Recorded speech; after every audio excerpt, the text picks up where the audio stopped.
Senior day around college football is always a unique experience. These Wildcats of Abilene Christian play in front of their home crowd for the final time this year. Southeastern Louisiana, the Lions are in town here on ESPN+. Good afternoon, everybody. Welcome inside the broadcast booth. Zach Cardile alongside Owen Simpson. Well, these Lions feel really good about where they're at the top of the league right now after taking down Central Arkansas on the road 34-0 last week. These Lions have a chance to win the league. ACU, on the other hand, the chance to play spoilers. They're out of the playoff picture. This is a fun matchup here today. Yeah, this game means different things for both these teams. For Southeastern Louisiana, it's really a chance, opportunity to really lock themselves in the FCS playoffs. Meanwhile, for the Wildcats, you mentioned, it's time to play spoiler last time at home this season.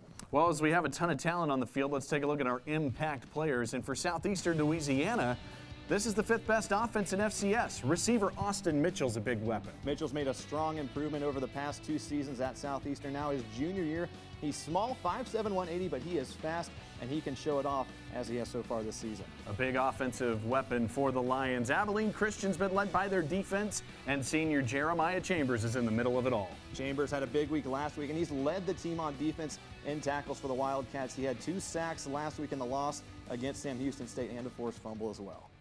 It's Abilene Christian, a chance to play spoiler. Southeastern Louisiana, an eye on a conference title. Lions and Wildcats, next.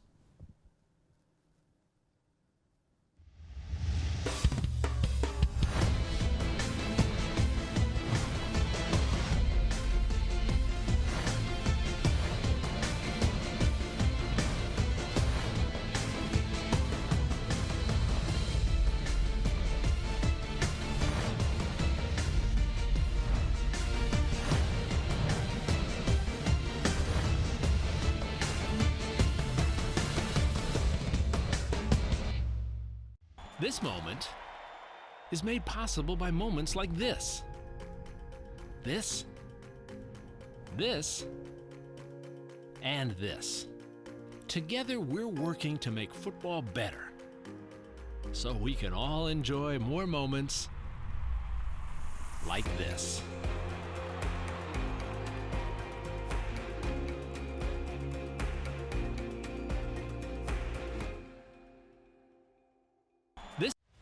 The Southland Conference, 13 member institutions, over 4,200 student athletes, achieving success in the classroom while excelling in 19 NCAA Division I sports and making a difference through serving others and giving back to the community.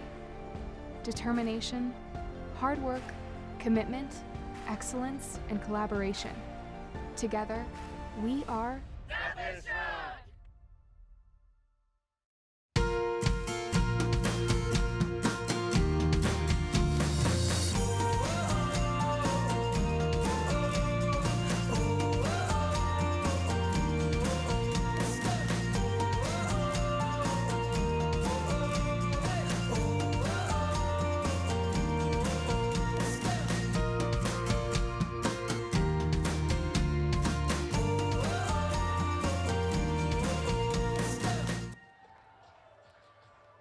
Back in Abilene, Texas on this third Saturday in November. Looking forward to this matchup. Zach Cardile, Owen Simpson, Abilene Christian, and Southeastern Louisiana. This is a big game here in Abilene today. And as we take a look at the Southland Conference standings, I mean, this is huge. There are 4 teams at the top of the standings. 4 teams at 5-2. Southeastern Louisiana, one of them. This is a big game for the Lions today. And a big game for them. They've been on a big winning streak the past 3 weeks, taking down Houston Baptist, Stephen F. Austin, and last week a big convincing win against a top 10 then FC-ranked team, Central Arkansas, shutting them out 34-0.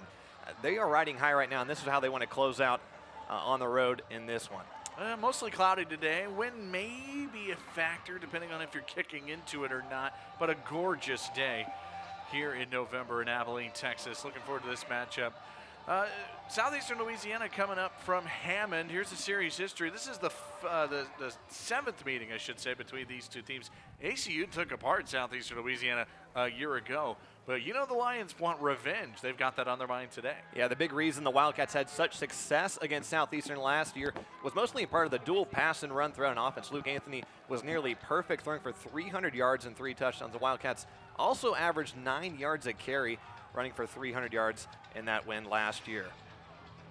Southeastern Louisiana won the toss, deferred to the second half, so we're going to get a chance to see the Abilene Christian offense for the first time. They'll get the ball first.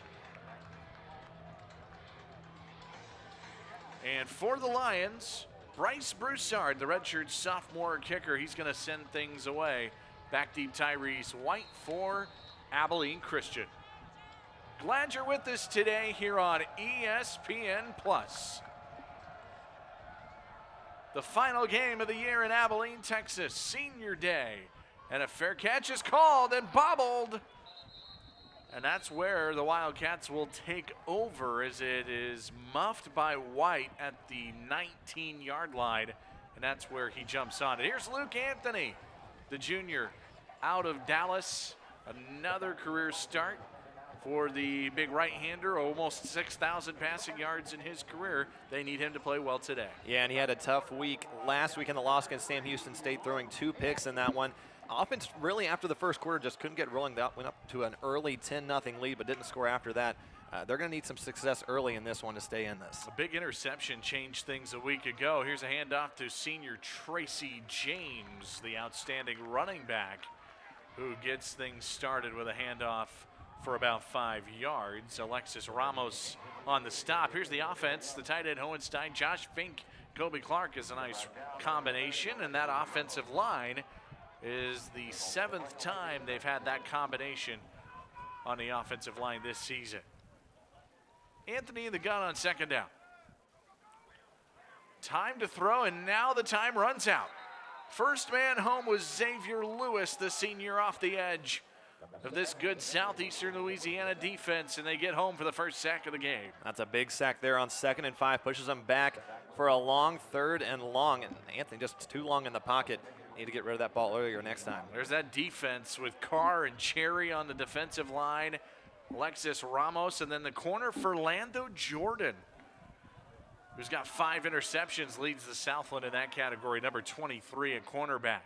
The top of your screen, the handoff to Tracy James. They will just hand it off for no gain, maybe a loss of a couple on 3rd down, and Abilene Christian content to punt after a 3-and-out to start the game. And ACU started off with really an up-tempo offense, keeping Southeastern on their heels, but they responded on those final 2 plays. Good 3-and-out for the Lions. Now they'll get an opportunity to score on their first drive. Simon Laurier will punt for Abilene Christian, the redshirt senior out of Scottsdale, Arizona.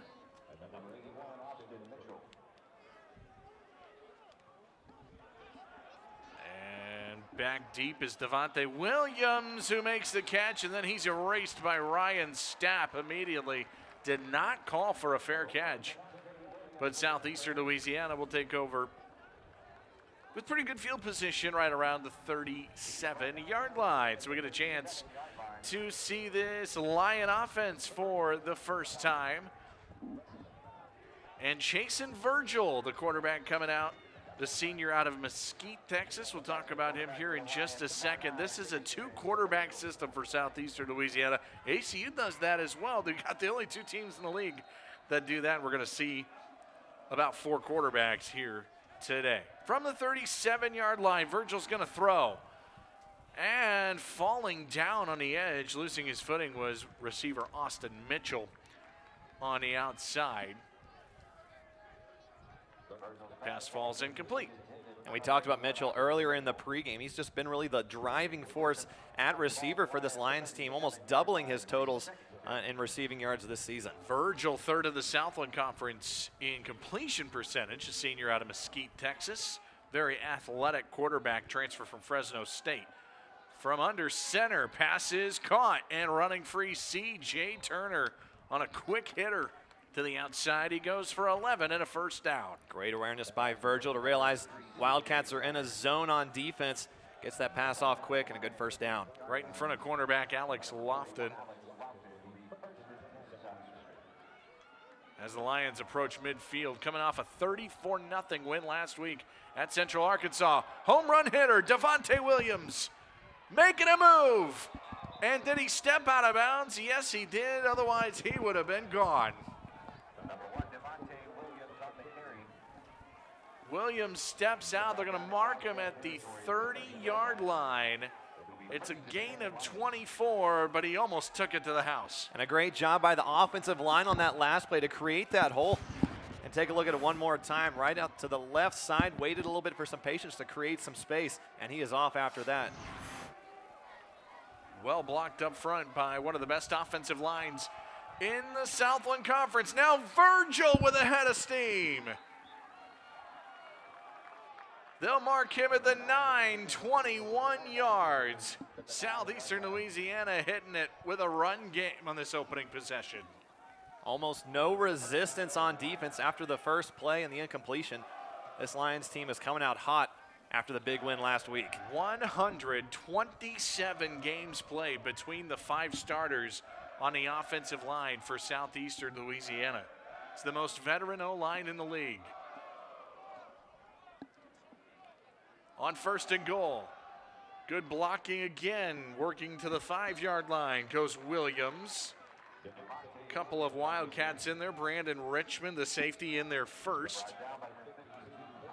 And here's this Lions offense. We mentioned Williams, the running back, this good line with Allen and Gooch on the left side, Beverly and Miles Character on the right side. And now they move Austin Mitchell into the slot. And he's the man in motion. 2nd and goal. They'll hand it again. Williams looking for the end zone. He is in for the touchdown. They string it out on the edge. That offensive line putting in work on the opening drive, and the Lions get off to a great start. And Williams just taking it on his own inside into the end zone. Just forces his way in after contact. And a good first score here for Southeastern. It was really a big punt returning threat a season ago. Now used as a running back, and my goodness, that's his 5th rushing touchdown of the season. The extra point for Bryce Broussard is good. 6 plays, 63 yards, 7-0 Southeastern Louisiana.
Well, Southeastern Louisiana has won 3 in a row, and they get off to a good start here on the second to last Saturday of the FCS season.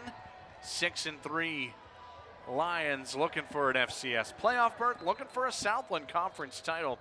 They get off to a good start here, a 6-play, 63-yard drive with Devontae Williams capping it off with the 6-yard touchdown. And with the little bit of wind that's coming here today, West Texas, Ed McGee is going to hold the ball for Bryce Broussard to kick off. And this is fielded at the 7. Trying to find some room. Ryan Stapp. Let's go back to the touchdown. And really the story of the first drive for Southeastern was running the football, and they show it here at the end, forcing their way in for the score. Williams with that touchdown. Really no resistance from the Wildcat defense on that first drive. And then meanwhile, Wildcats going to be looking for more answers on offense after being held back 3 carries for -4 yards on that first drive. Play action for Anthony. He was sacked on his first, what would have been pass attempt of the game, and he connects with Kobe Clark, and that's been a nice combination for Abilene Christian.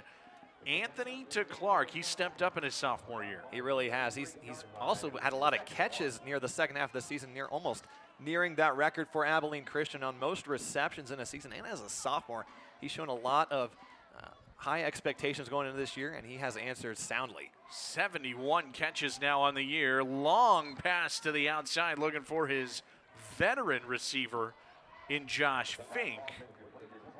Incomplete, and that was a long throw from the opposite hash. And here comes 3rd and 1. Now they're going to bring in the jumbo package for Abilene Christian. And if the Wildcats want to stay in this matchup, they've got to be able to run and pass the ball.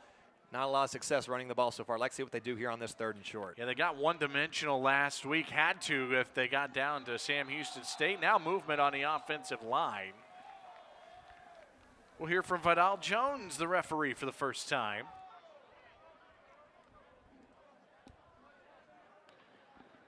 False start on the offense. The center failed to snap the ball. It's 3rd down. Nico Russolillo didn't snap it. Or correction, Slade Anderson up front did not snap the ball, the Abilene native, redshirt junior. And so 3rd and 1 becomes 3rd and 6, big penalty. Those are just killer penalties, as you just mentioned. It changes everything, how you want to run on 3rd down. It really limits your options now looking to pass if you want to get that first down. Already 0 for 1 early today. Need to get to the 34-yard line. Blitz coming over the middle. There's Brandon Hohenstein, the tight end, broke free to the 41-yard line before forward progress is stopped. 13 yards on 3rd down, a first 3rd down conversion for ACU today. And the big man himself, taking matters into his own hands, takes the catch. Get a few yards after contact, breaking the first tackle. A good job there for the Wildcats converting on 3rd down. Trey Spann, the safety, making the stop, and now pressure off the edge, and this is dropped by Clark. Looking like they wanted to maybe set up some form of screen to the outside with their sophomore receiver. And it's 2nd and 10, and now about 5 subs check in, including a quarterback switch, and here's that 2 QB system. Samaje Davis comes out, the redshirt sophomore for ACU. What a weapon he's been for Abilene Christian. They've been able to work this 2 quarterback system this year. Yeah, Davis has shown he's been able to throw the ball this season, but his primary goal is to run the ball. Fakes a toss, runs into his own lineman, and down he goes just across the line of scrimmage. One of the first men home was Alexis Ramos, the linebacker. Got a little help from Stephen Wright up front, and he looked like he ran into Cage Hendricks, who was there pulling the left guard. Or the right guard, excuse me, pulling towards the left side, and that brings up 3rd and 9. And Luke Anthony's back out there in an obvious passing situation. 5 men on the rush. Anthony looking to go deep down the field, and he overthrows his intended receiver, Brendan Harmon. A sophomore out of Weatherford, Texas, and Abilene Christian will punt for the second straight possession to open the game. Not a good throw there from Anthony, throwing into double coverage deep. I like the idea, but not on a 3rd and 9. The Wildcats did a good job keeping the defense honest, running and passing, but it looks like they're going to need to pass this ball if they want to be successful on offense. So far, this run defense for Southeastern Louisiana, which gives up about 116 yards per game. That's 4th in the Southland. They've looked spectacular so far. Here is Laurier. All the way back at the 5-yard line. Devontae Williams with some space. Down a sideline and out across the 40-yard line. A huge return. However, there are a ton of flags on the field. It looks like it's probably going to be a block in the back. Great punt deep into the opposite territory, but he had some room to run. Take a look at this one more time, see if we can catch it. A big block. Not sure if we had a block in the back there or not, but the flags were thrown nonetheless. 53-yard punt, 35-yard return, but this may be coming back. A lot of times when you see those big returns, more often than not, they are coming back anymore. Let's find out. During the return, personal foul, illegal blindside block. Number 36 of the return team. It's half the distance to the goal. It'll be first down. Marcel Selman Jr., an illegal blindside block.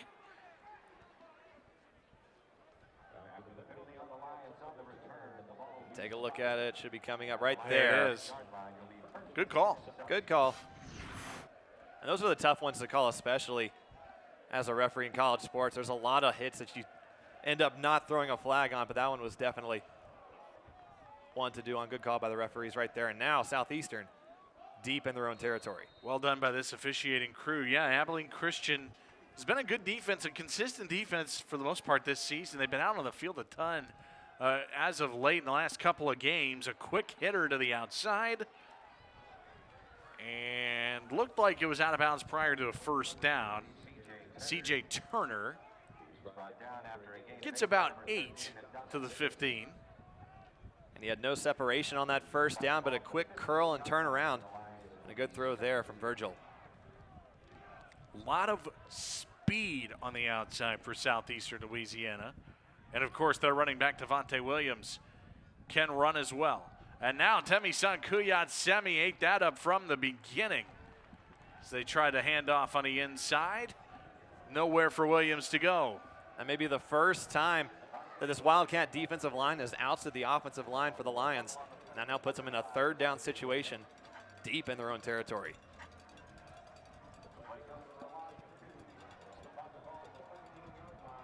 They got to get to the 17. It's 3rd and 4. Virgil 3rd in the Southland Conference in completion percentage this year. Looks to throw, now tucks, runs, first down and more. Out near the 25-yard line, making a play with his legs on 3rd down. 10 yards. And he just had defenders shaken. Didn't think he was going to get it there once he officially took off, but a nice fake to the left. And that creates enough space to get the first down. Great run there from Virgil. 2nd in the league in 3rd down conversion percentage of 42% is SLU's. Javon Connor, the intended target on the outside, incomplete. Looking for the redshirt junior out of New Orleans. And now the Lions go quickly without a huddle. There's that run pass option, RPO as it's called, incomplete. Looking for Connor again. And just like that, a very quick 1st and 2nd down. All of a sudden, 3rd and 10 on the way. Very uncharacteristic of Virgil. Past 2 passes, open receivers, but just can't end up connecting. Yet another 3rd and long here. Abilene Christian defensively fourth in the Southland Conference in third down defense at 36%. They send Teron Jones out wide. Empty backfield. Four-man rush, complete but short of the first down as they found the tight end Branson Schwabel. But Alex lofted on the stop, and it's fourth down. And Southeastern Louisiana has to punt. The Wildcats looked a lot different on this possession compared to the first one. Much more locked down in the pass game and more dominant in the run game at the line at the break of the snap. Good job by the Wildcats, and they keep this a one-possession game. Well, they needed 10 yards, and Schwabel ran an 8-yard route and came up short, so we'll watch Austin Dunlap, a freshman punter, swing his leg for the first time, and this thing takes a weird hop. It was very low. And Abilene Christian will have it at the 41-yard line in a 7-0 game. ACU TV provides a place for people to come to learn and to grow and to also be a big part of what's going on at ACU. To work at ACU TV is probably the best experience you will get in a college setting. Being able to do it for football games like out here is like, for game days experience, it was awesome. Being able to see your shots and then being able to look back at it and saying like, wow, that was my shot, it was awesome. It looks amazing in here, and I know Neil Santana spent so much time redesigning it, and he did an amazing job and really truly made it look like a news station would. Getting to work with Grant, talking with the coaches regularly, this has just really given me a lot of experience moving into the real world. The work on the floor, getting to teach people, and then also getting to be right there with the basketball players. I couldn't compare it to anything I had done before. Watching all the clubs at Sing Song get their awards and just being so excited was such a rewarding thing to see because we were able to help contribute to that. It was just an incredible experience overall.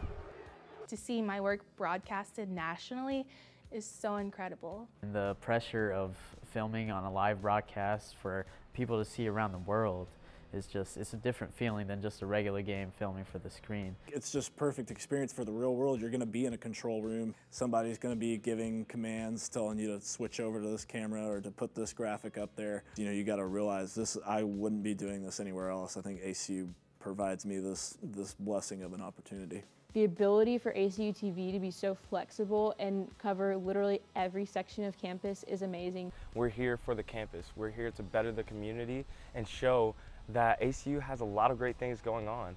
It helps us become more of a community and cultivates support for our athletes, for our students who are succeeding and doing TEDx and Sing Song. And it's one of the biggest benefits I see as a student is just that ACU TV really does an incredible job bringing us all together as a campus. 7-0 Southeastern Louisiana on top. Abilene Christian, though, good field position after a defensive stop. And Samaje Davis in at quarterback for Abilene Christian. He's going to throw the football down the field, looking for Harmon. One-handed attempt is incomplete. Deep down the sideline he went. Chantrez Spates in defense. And I was shocked to see Davis throw the ball deep down the field. And the Lions might have got away with a little bit of a grab on the jersey early on. But a good throw there from Davis. Just can't end up snagging that. That would have been big for the Wildcats. And a big momentum swing. Davis stays out there on 2nd and 10. And he'll hand it off to Tracy James, and Southeastern Louisiana read it like a book. Wow, what a play up front. And absolutely nowhere to go for the Wildcat run game so far today. Tracy James taking a big loss there, and now a 3rd and long. Tainano Galua, the junior out of Honolulu, Hawaii, makes a big play and then runs off the field as they get their substitutions in. Now brings up 3rd and forever. 3rd and 14 for Abilene Christian. Luke Anthony back out. Late blitz. Anthony steps up. He's taking a shot. Pass is picked off. Intercepted. Running the other way is Donnell Ward McGee, and he runs down the far sideline out of bounds. multiple men. That was double coverage as they were trying to find Herman down the sideline, and it turns into the first turnover of the game. And that's the second time that Anthony's done that already early in this game, throwing into double coverage on third down. It's a simple no as a quarterback, especially taking some heat inside the pocket. It wasn't a bad throw, but just not a lot of room to work with there. And a great interception by the Lions. Well covered down the field. Southeastern Louisiana is -5 on the year in turnover margin. But they get the interception. Great field position for Virgil and company. And a handoff to Williams. And if he gets the edge, he might run all the way to the end zone. But Greg Green, a good tackle in space. No gain on the play. And Williams has shown that he's already been able to shift past this Wildcat defense. 2 broken tackles on that play for no gain. He is a guy to watch out for on offense. Now Virgil fakes. He's got a man wide open. Down the sideline, running free to the end zone. Matt DeBlasso for the touchdown. And completely broken coverage. I believe that was on Brandon Richmond for the Wildcat defense at safety. Nobody picks him up. And just a few seconds after the snap, he's wide open. And it is nothing but daylight after that. Great job by Virgil to see that. 53 yards to the house. They've done it on the ground on the opening drive, this time through the air. And Southeastern Louisiana has jumped out to a 14-0 lead on the road.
The ball falls off the tee one more time. 14-0 Southeastern Louisiana. Big play for a 53-yard touchdown to the backup tight end, Matt DeBlasso. And it was the 3rd longest completion for Southeastern Louisiana here in 2019. Bryce Broussard to kick it off. And a short kick that is fielded by the up man, Robert McKnight. Back to the touchdown, we go 53 yards to the house. And as we mentioned, completely broken coverage. I think Brandon Ridge was supposed to catch up on him at safety, but nobody even realizes where he was headed. Big mistake defensively, and that puts them in a big hole early.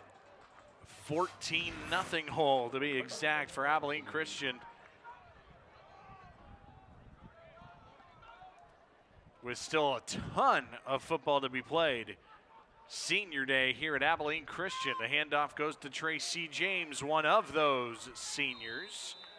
To the sideline he goes. Now Alexis Ramos on the stop. Call him, give him 3 yards or so. That was the second touchdown of the season for Matt DeBlasso, the junior out of New York. Anthony, quick throw, little screen to the middle. And running away, Javorian Miller across the field all the way out to the 50-yard line.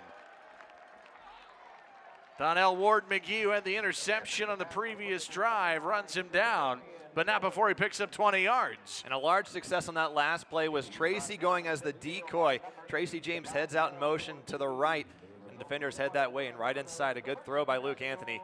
Big first down for the Wildcats.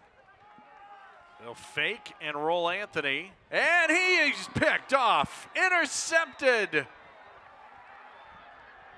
Seantrez Spates, the senior out of Illinois, has his 3rd pick of the year. Back-to-back drives with an interception. And I really thought Anthony was going to go deep to Kobe Clark. He was wide open heading down the sidelines, but instead goes for the short throw. Not sure what he was looking for. But that lot is of traffic. A big play, especially after that big drive, that 20-yard pass and a first down for the Wildcats and a 360. Yeah, you find events. You find Javorian Miller for his season-long catch of 20 yards, and then the interception for Seantrez Spates. And good field position once again for Southeastern Louisiana. And they'll throw with Virgil, and he can't get rid of the ball. Too much pressure up the middle for Abilene Christian. Well done.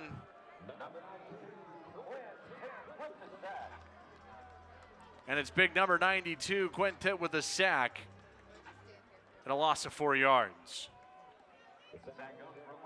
And we talked about this during the break, Zach, just the amount of time the Lions have already been on the field offensively. The defense is going to get tired. They've got to get a stop here, preferably a 3-and-out if they want to keep this a game. 2nd and long. And the handoff goes to Theron Jones, and he's bottled up after he picks up maybe 2.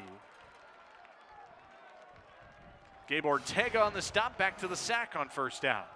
The defense just swarming inside on that 1st down. Good sack there from the Wildcats. Just not a lot of time to throw there for Virgil. 3rd and 12 on the way, and there's you can't state enough how big this is for the Abilene Christian defense on this 3rd and 12.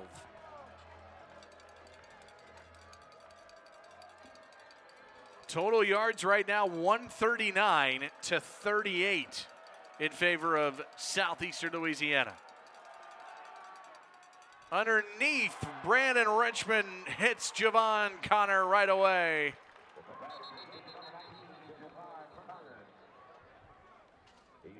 And it is 4th down, and there is immediately an injured Wildcat down on the field, and he is in a ton of pain. A little bit of a collision there at the 49-yard line. It's a lower leg injury, and clearly in pain is player down on the field for Abilene Christian.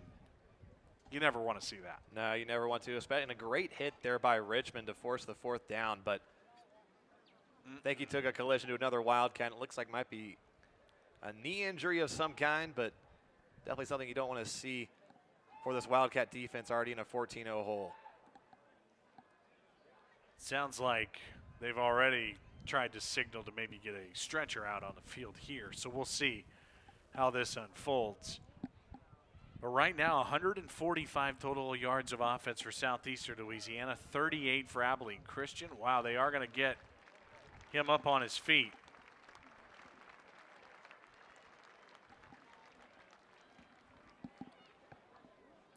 And is it the senior Corey Smith?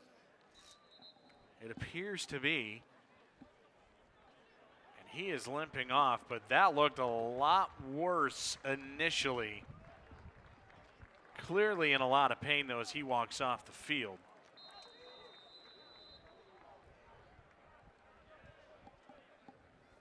And it is 4th down as we will get back to action. They had the doors open on the ambulance, and now they have to close them because they don't need to bring it out on the field for Smith.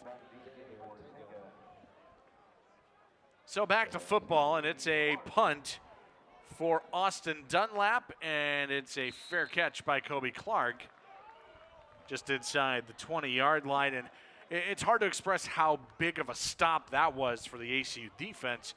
I mean, the Lions have had no issues so far in this first quarter. The last thing you want to do is go down 3 possessions when your offense just can't get anything rolling. We mentioned 38 total yards for Abilene Christian so far in this first quarter. That's not going to be any helpful to the defense already down 2 scores. Big stop on defense. The offense has got to get something going. And the rushing, 6 attempts, -4 yards.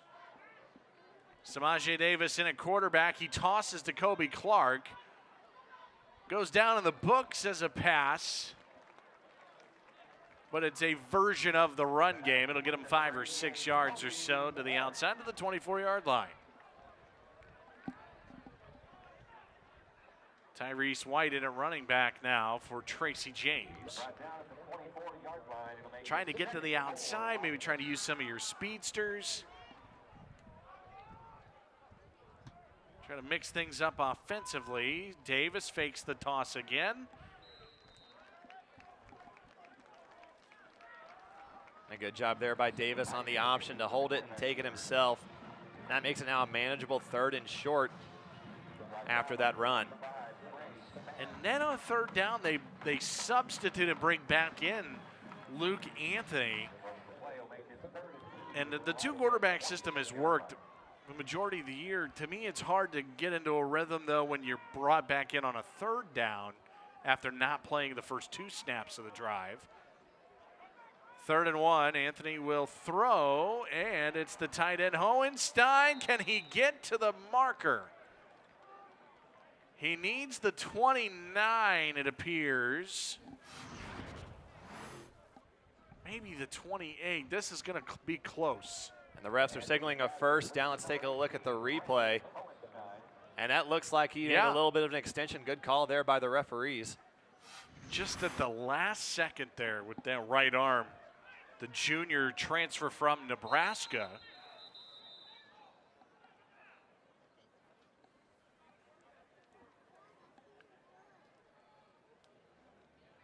We have a stoppage on the field. Let's find out.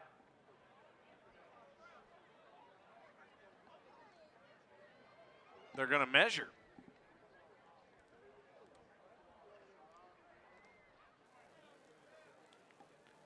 And by the replay, it looked like it was a 1st down, but it looks like they are just a bit short. Couple of chain links shy. If that's the case, it's 4th and an inch or so.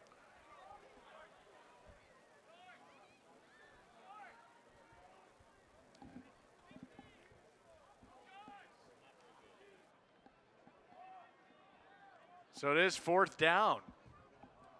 There's the signal. Now head coach Adam Dorrell wants a conversation. Is the play we're down prior to reaching the line to gain? The play is under review. Well, now they're going to look at it. You're not sure about the ball spotting on that one. If we looked at the review, it looked like he made enough in an extension to get the 1st down.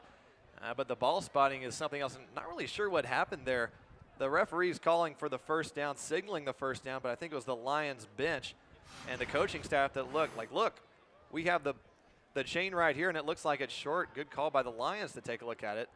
And that's not going to give us exactly the best look at it right there, because they have to get to the 28-yard line. That was a great tackle and stop by Dontrell Smith. So this should be our best look at it. This is what we saw earlier. Does the ball get to the 28? To me, it does. It looks like it. I think he gets that's over. A 1st down. Yeah. And a great look there. I don't see why this shouldn't be a first down. They mark it. The ball is just before the hash mark at the 28. So we'll get another look. They have to get the ball. It's where the ball is when you're down. He's not down yet. Now he's down. He's past that hash mark. I think that's a first down. I think that's a first down. But where the ball is on the field right now is it's just a couple of links shy of the hash mark on the 28. After review, and they're done. It was determined by replay. The runner reached the line to gain. It is a first down for Abilene Christian. After the play was over, this is unsportsmanlike conduct on the Abilene Christian head coach. That's his first of the game. It's enforced half the distance to the goal. It will be first down and 10. Well, it's a first down, but then there's a penalty thrown on head coach Adam Dorrell of Abilene Christian. That's his first unsportsmanlike conduct. He was out almost onto the field about a third of the way. And something must have happened for the unsportsmanlike. So that moves the ball back inside the 15-yard line, but it is still first and 10 for Abilene Christian. They still are having a chat with Coach Dorrell, who's in his third year with ACU. And I'm not sure if he got the flag by just simply being on the field when they asked him to get back to his sidelines, but that's huge for your offense already struggling in this game, putting them further back in their territory. Still having a conversation with the officials. So that replay came from upstairs, and the official, Vidal Jones, talking to the replay official up in the booth, Jim Campbell. And so, because it was completely after the play happened, that makes it still first and 10 with the 15-yard penalty. In some cases, it could be first and 25 in those instances, but it was well after the play, so it's still first and 10. But as you mentioned, backed up way deep now, throwing territory of the 14-yard line. Davis in at quarterback. Davis keeps. Can he make a move on the edge? He got past one. He gets past 2 and 3. It took 4 men to knock him down. David Fields on the stop.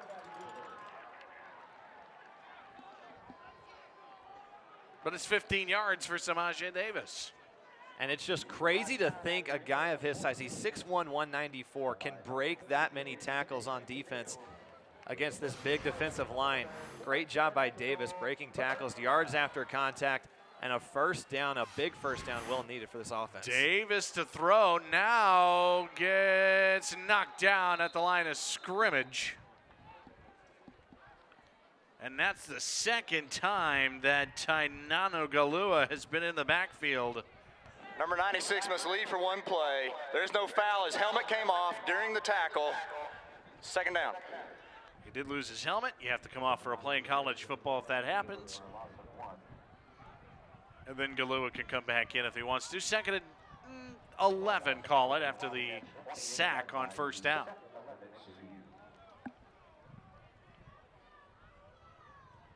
Southeastern shows blitz, now flags. False start, number 66. It's a 5-yard penalty, second down. Slade Anderson up front for Abilene Christian. Wildcats seem to be getting in their own way right now offensively as well. When you're struggling, you can't have these penalties. Yeah, it just seems what can go wrong will go wrong for the Wildcats so far in the first quarter. 2 picks, 2 big penalties. It's just been a sloppy first quarter, to say the least. Under a half minute left in the quarter, and now you have to let the defense substitute. That's what they'll do. They can't snap it yet. Luke Anthony back out there, quarterback.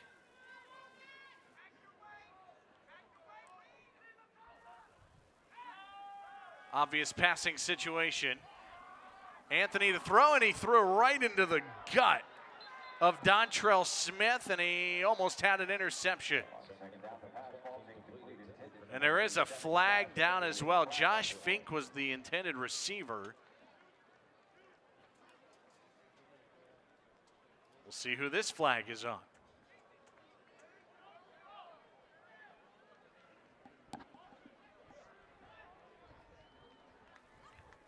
Southeastern signaling like it's on Abilene Christian. Pass interference. Number 87, offense. Penalty is declined. It's third down. It's on Josh Fink for offensive pass interference. And Fink was really just trying to avoid the interception, and frankly, it should have been picked off for the third time in the first quarter. Smith just couldn't snag that one in. And this is when you really start to question, okay, what do you want to do at the quarterback position? Because Anthony was out for 3 plays, and you put him back in cold, and that's what he does after throwing 2 interceptions already in this first quarter. Not sure what they're going to do at the quarterback position the rest of this game. Final play of the first quarter, they'll hand it to Tracy James, and he will go nowhere. End of 1 at Abilene. 14-0 Southeastern Louisiana, Southland Conference football. Back after these messages.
Luke Anthony is 4 for 10 with 43 yards passing, 2 interceptions. Southeastern Louisiana off to a good 14-0 start, and they haven't given up a point in 5 consecutive quarters after shutting out Central Arkansas a week ago, 34-0. Simon Laurier punts to open the second quarter. And Williams tried to pick it up, and then he almost made a huge mistake And Southeastern Louisiana will take over the 36-yard line. As we welcome you back to Southland Conference football here on ESPN Plus. Zach Carlisle, Noah Simpson, and almost a big turnover for Southeastern Louisiana, who has made no mistakes today. It was a good punt, rolling back the way you exactly want to, but not sure what Williams was doing there. Ends up lucky, hold on to that ball and avoid the turnover. And now for the first time, we get to see the junior quarterback Cole Kelly, a part of this two-quarterback system for Southeastern Louisiana. Kelly, the big 6'7" junior out of Lafayette. And he's going to throw on first down, and it's incomplete. Looking for Schwabel over the middle. Jack Gibbons, the linebacker, in there defensively.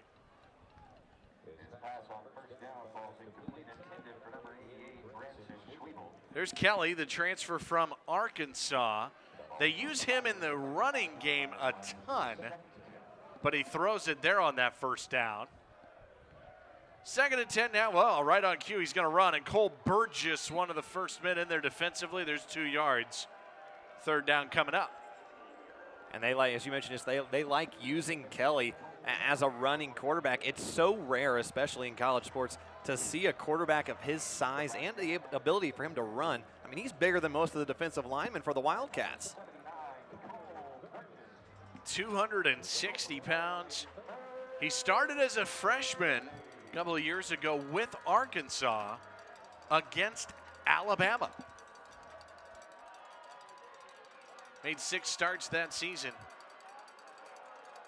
3rd and 8.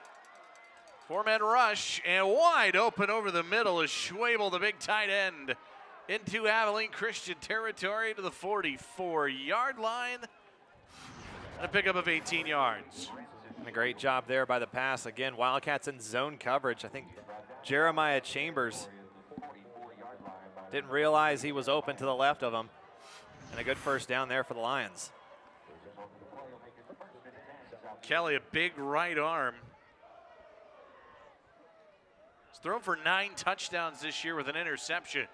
Goes over the middle and picking apart this zone coverage defense as he finds Marquise Williams, first catch for the redshirt junior out of Daytona Beach, Florida. And how about where these Lions rank in the Southland Conference? 2nd in scoring offense, 1st in total offense, 2nd in passing offense. Oh, by the way, their scoring defense pretty good too.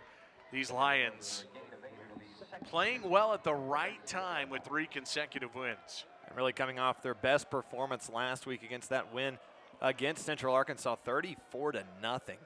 In Conway, hard to do. And it doesn't seem like they've slowed down a bit so far in this game. Kelly to throw again, pressure coming, and at the last second gets rid of it. Bright Iaguaro in there with Cole Burgess. And now Abilene Christian's running with the football the other way, but they blow it dead, and it is an incomplete pass. Looked to be pretty clear from up here that it was incomplete. We'll get the call. There is no foul for intentional grounding. The quarterback was hit after he started his throwing motion. It will be 3rd down. Yeah, that's pretty obvious that that's an incomplete pass. Yeah. So it's 3rd and 2.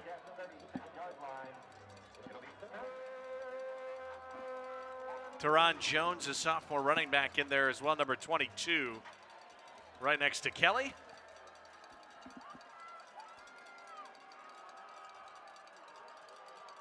They need to get to the ACU 34. And Kelly's going to keep it. And he's got the first down pretty easily. And having height as a quarterback, it's something that we don't talk enough about in college sports.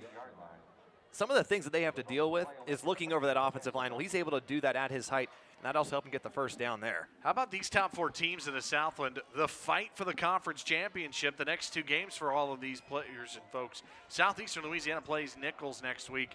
That could decide the league. You never know with Central Arkansas and Sam Houston State at the top as well. It's a jumble for the FCS playoffs. You figure all 4 aren't going to get in. And a handoff up the middle. Cameron Hill is all over it.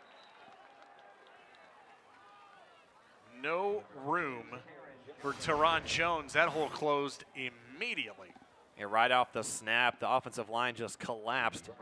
And a great job by Wildcat defense to force now a deep second down and push them a little bit further outside of field goal range. Cameron Hill, just a sophomore out of Stafford, Texas. Second in the conference in tackles for loss. Add another one to his total. He's got 8 sacks. 5th in the conference as well.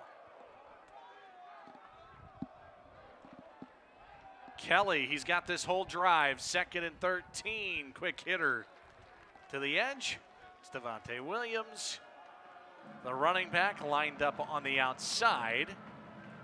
Gets 8 of those yards back, and 3rd and 5 on the way.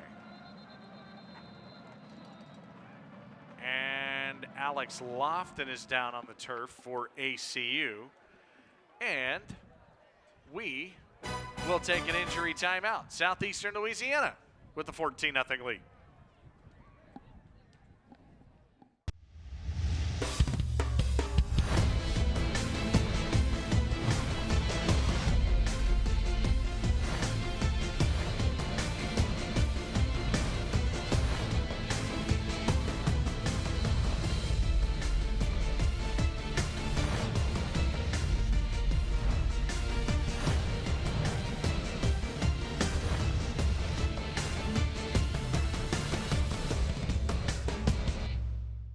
This moment is made possible by moments like this. This, and this. Together, we're working to make football better, so we can all enjoy more moments like this.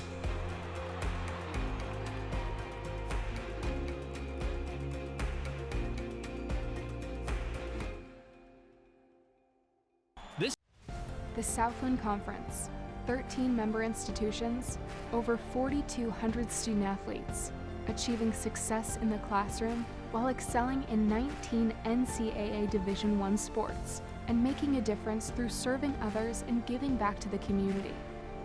Determination, hard work, commitment, excellence, and collaboration. Together, we are Southland Strong!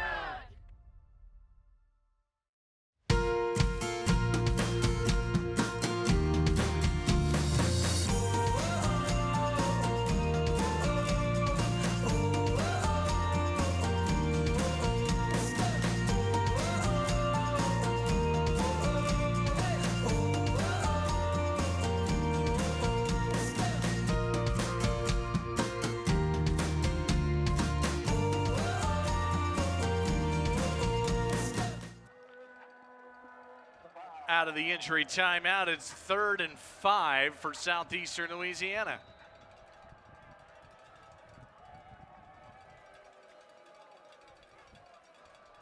And Kelly's gonna keep it.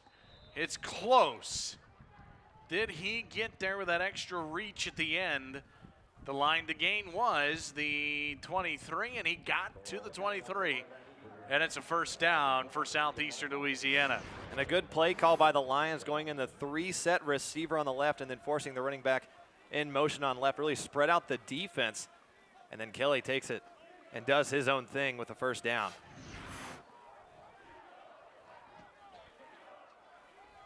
Big 6'7" frame, pretty easy to stretch it if you need an extra yard there. Now the quick hitter to the outside. Williams in space, avoids an ankle tackle. He spun down to the 15-yard line by Brandon Richmond. Williams is quite the weapon for these Lions. And a really good job to regain himself after breaking the first tackle to stay up and get a few extra yards after the contact. Now a short 2nd and 2. Take a look at it one more time, heading in motion on right. Quick pass. A good job there. Now the handoff, Williams spins. And it's 1st and goal coming up. As he continues to have a nice game. He's up over 30 yards, a touchdown already. He's averaging almost 6 yards a carry.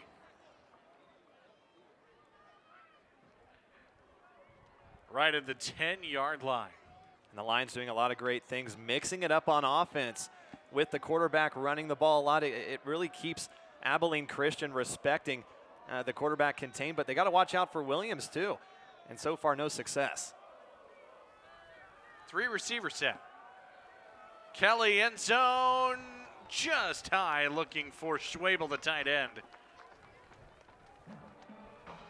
The tight ends have been a big part of this game so far for the Lions. Schwabel with a couple of catches. De Blaso has the 53-yard touchdown. 2nd and goal. That was a good throw there on first down by Kelly. I think that just one got away from Schwabel, and instead, it's still 14-0. Extra lineman here. Kelly gonna run. Cole Burgess. What a play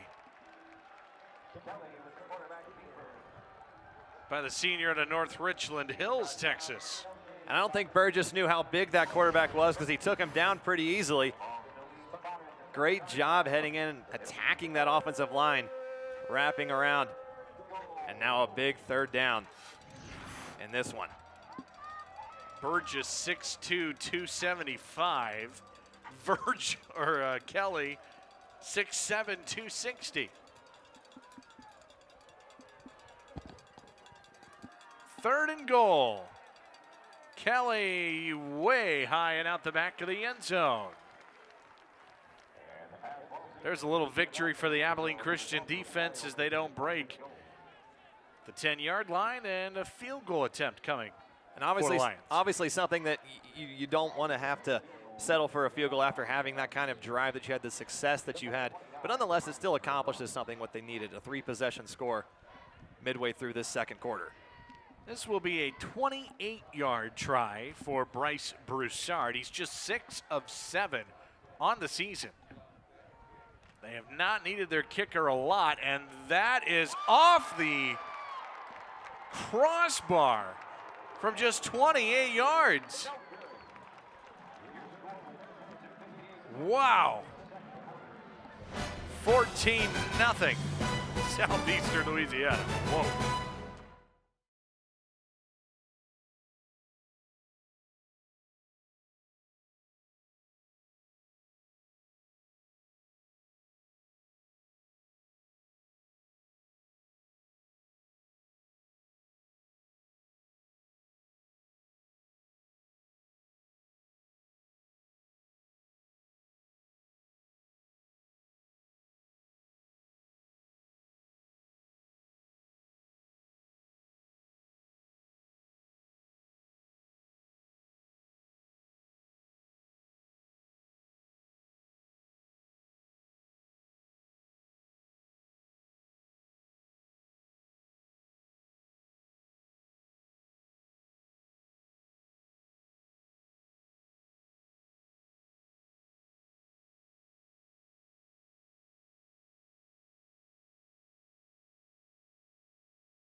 Well, after the missed field goal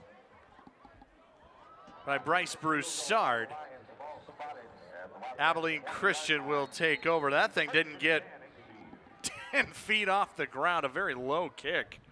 2nd miss of the season for Broussard. And Abilene Christian with a good start, but there are flags.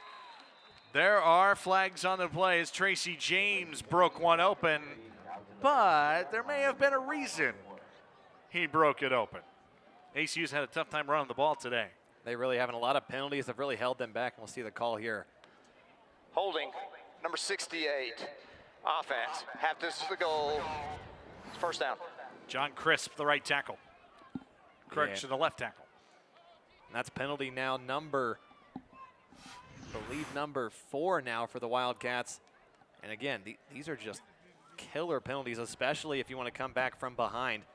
So far held to 63 total yards for the Wildcats, and we're getting closer and closer to that halftime mark. This is something that they definitely did not want to do going into this game. 1st and 20 from the 10. Seen a lot of Samaje Davis for Abilene Christian. Tavian Tumbles in the fullback in motion. Now Davis is going to keep it. Looking for the edge, and this is a fast defense for Southeastern Louisiana as well. That's the free safety, Donnell Ward McGee. We had the interception earlier in the game, making the tackle on Davis. There really just hasn't been a lot of room to run for the Wildcats. The Lions have done a great job at containing, whether they're in zone or in man. They've done a great job so far today. Davis got 6 of the penalty yards back. 2nd and 14. Time to throw. Broken up as he's looking for Josh Fink, and now another flag comes in. This one's in the backfield. Knocked away by Dontrell Smith. And this will likely be a late hit that Samaje Davis took. Let's find out. Personal foul, roughing the passer, number 90, defense, 15 yards, first down. Felatoa Ailoa, the junior out of Hawaii. And got to Davis late. And good defense by number 20, Dontrell Smith, again for the Lions, but a late hit there. And that is big for the Wildcats on offense, getting that first down. So we're back where we started, the 31-yard line of this drive. Tyrese White the back with Davis.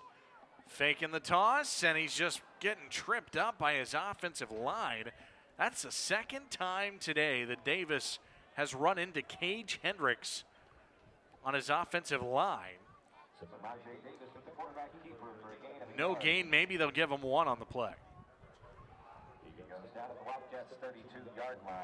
Just looks like it's not quite in sync as the quarterback and the linemen are running into one another.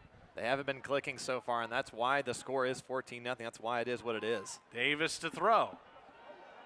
Down a sideline, Fink adjusts and makes a catch. Off to the races. Josh Fink to the 5-yard line.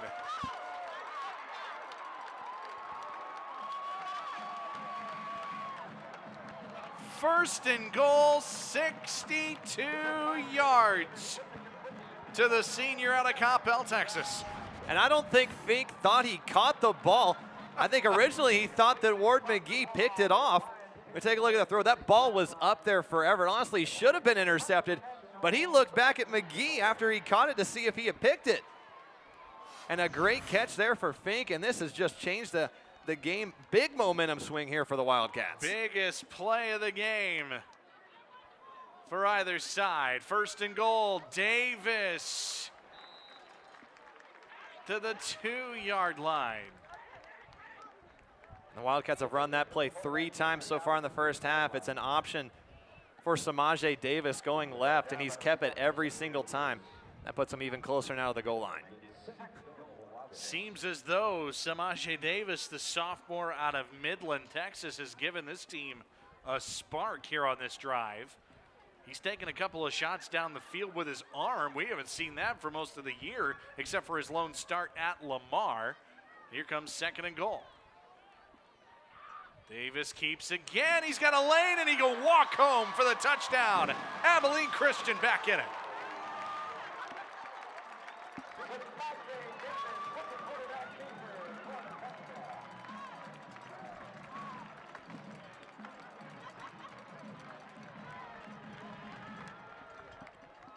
Davis might be the spark this team just needed offensively. And I wouldn't be surprised if we see more of him in the second half than we see Anthony. Anthony just hasn't been able to get into a groove so far today. 4 for 10, 43 yards and 2 picks. Davis, on the other hand, is showing some promise so far in this game. Blair Zepeda for the extra point.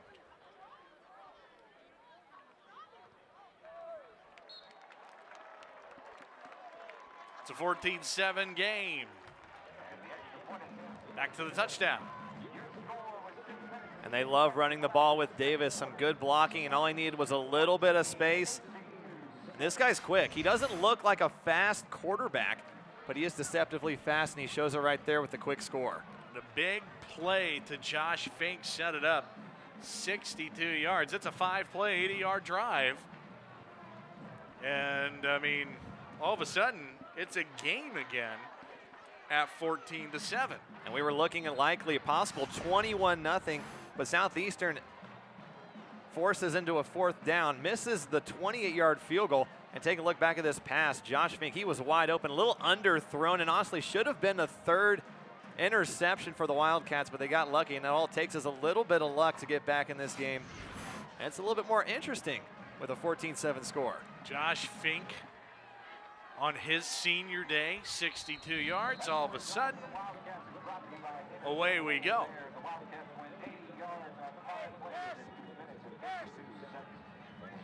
First points given up by Southeastern Louisiana since they played Stephen F. Austin on November 2nd. How about an onside kick try? And it goes out of bounds before it even goes 10 yards. ACU trying to surprise Southeastern with an onside kick, but it only went 7 yards. And I have no idea what you're doing. If you're head coach Adam Dorrell, I like the guts to take an onside kick, but you just made it a one-possession game, and you finally were able to get a stop with the Lions in the last time. Free kick out of bounds on the kicking team. Penalty is 5 yards from the out-of-bounds spot. It's first down. I don't mind the call, but the execution not quite there. And that now puts the Lions in a really good opportunity to get another score and make it a two-possession game after the quick score from Abilene Christian. The ball has to go 10 yards, and obviously if the kickoff goes out of bounds at all, a penalty as well. Chase and Virgil back in for Southeastern. Great field position for the Lions. Virgil has got a big run in this game, moves the pocket and completes to C.J. Turner on the outside. And Virgil becomes even more dangerous when he gets outside the pocket.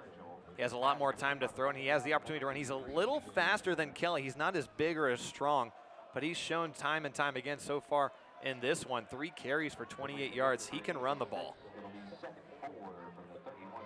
Virgil also has the best passing efficiency in the Southland Conference this year, 145.3. A lot of that to do with his 67% completion percentage. He throws on second down to the sideline. Adonis Davis in coverage. There was a couple of receivers potentially in the area. Schwabel, the tight end, and Austin Mitchell, the speedster receiver, who has been shut out today for Southeastern Louisiana so far in the first half. I think there's a little lack of communication between the quarterbacks and receivers on that second down, and now a big third down here for Southeastern.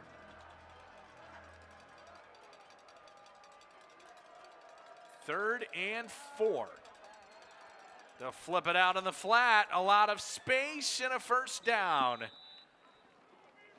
As they connect with Kendall Collins Jr., one of the many running back options for this Lions team, the freshman out of New Orleans. And a well drawn up play there. Just needed a few yards, and they got that and a few more. Great job by Virgil. Good first down. To the 26-yard line. We've seen Southeastern under center a few times. Toss once again to the edge. A convoy of blockers before Cameron Hill wrestles down Collins. And a great job by Collins on that play to let the play develop, let the offensive line do its work on that pitch right.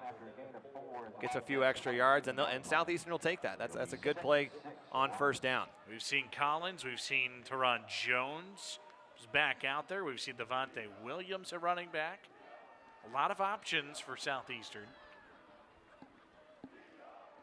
2nd and 6. They'll run it again. This one is Jones, and a late flag comes in as he's knocked down to the 20-yard line. The 22, Terran Jones is on the carry. We have a flag on the play. And we'll check the marker.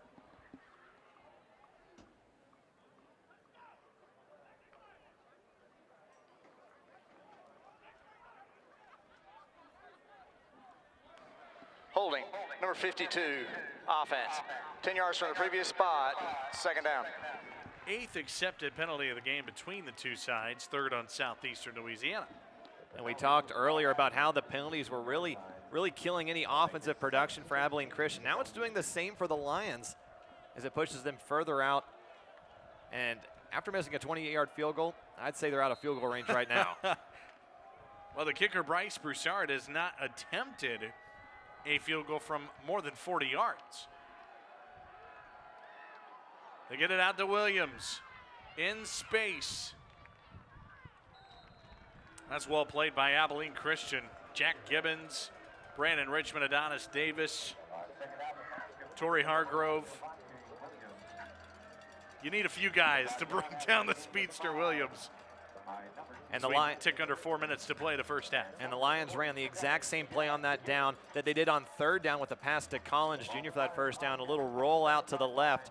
And they like that play. It spreads out the defense and now puts them in a 3rd down situation. 5 wide on 3rd and 11. You figure if they get maybe half of it here, then they'd feel really good about going for it on 4th down. Virgil to throw, quick hitter, making him move, and close. But not quite close enough, it appears. C.J. Turner, but he got plenty of it back. Yeah, he did a great job after the catch, rolling outside with the stiff arm, but just not enough. And see what we'll do here if it's a possible field goal option or if they're going to go for it. I think they're going to go for it. It looks like they're bringing in Cole Kelly, the big 6'7" quarterback. From here, it would be about a 37-yard field goal, and the 28-yarder didn't go so well. Kelly is going to fake it, throw it, it is caught, and it is a first down to the fullback, Damian Dawson. Southeastern Louisiana has gone deep into the playbook a few times in this first half, and Dawson, the redshirt juniors, has the first down. Timeout on the field.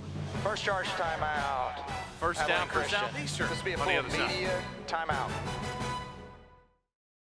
ACU TV provides a place for people to come to learn and to grow and to also be a big part of what's going on at ACU. To work at ACU TV is probably the best experience you will get in a college setting. Being able to do it for football games like out here is like for game days experience, it was awesome. Being able to see your shots and then being able to look back at it and saying like, wow, that was my shot, it was awesome. It looks amazing in here, and I know Neil Santana spent so much time redesigning it, and he did an amazing job and really truly made it look like a news station would. Getting to work with Grant, talking with the coaches regularly, this has just really given me a lot of experience moving into the real world. The work on the floor, getting to teach people, and then also getting to be right there with the basketball players. I couldn't compare it to anything I had done before. Watching all the clubs at Sing Song get their awards and just being so excited was such a rewarding thing to see because we were able to help contribute to that. It was just an incredible experience overall.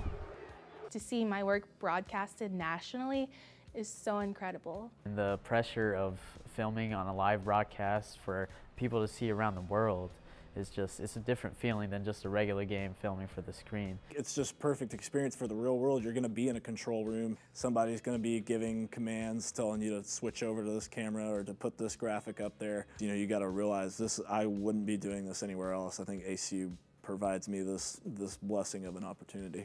The ability for ACU TV to be so flexible and cover literally every section of campus is amazing. We're here for the campus. We're here to better the community and show that ACU has a lot of great things going on. It helps us become more of a community and cultivates support for our athletes, for our students who are succeeding and doing TEDx and Sing Song. And it's one of the biggest benefits I see as a student is just that ACU TV really does an incredible job bringing us all together as a campus.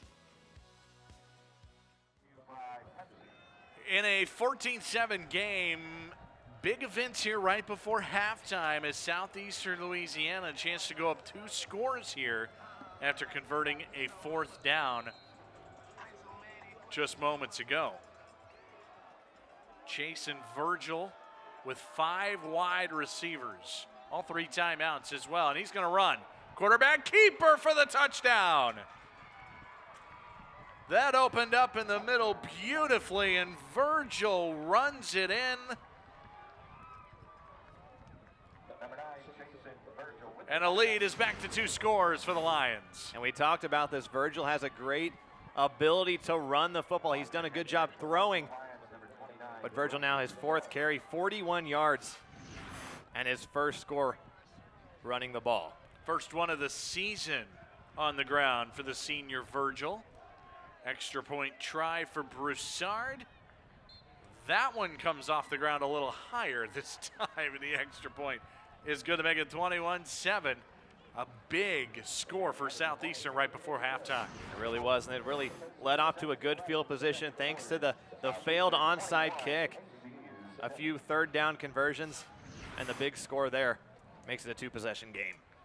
21-7, so now Abilene Christian is going to have 2 minutes and 36 seconds with 2 timeouts, plenty of time for them to try to answer, get some points just before halftime. We'll see if we see more Samaje Davis. He looked good on the last drive. I really wouldn't be surprised if that's the case. Luke Anthony he hasn't looked like himself today, and that's why they have a 2-quarterback system to fill in if someone isn't fulfilling their duties. Samaje Davis did a great job, 2 for 3 and 68 yards. The big throw to Josh Fink to set up that first score. I'd expect him to see more Davis in the second half and on this drive. Abilene Christian 138 total yards, but 80 of them on the last drive. So it's been a struggle so far. Southeastern Louisiana 246 yards after the 8-play 37-yard drive to go up 21-7. Kickoff from Broussard. Out the back of the end zone it goes for the touchback. The ball comes out to the 25-yard line. It is Luke Anthony, it appears, to run this offense for ACU.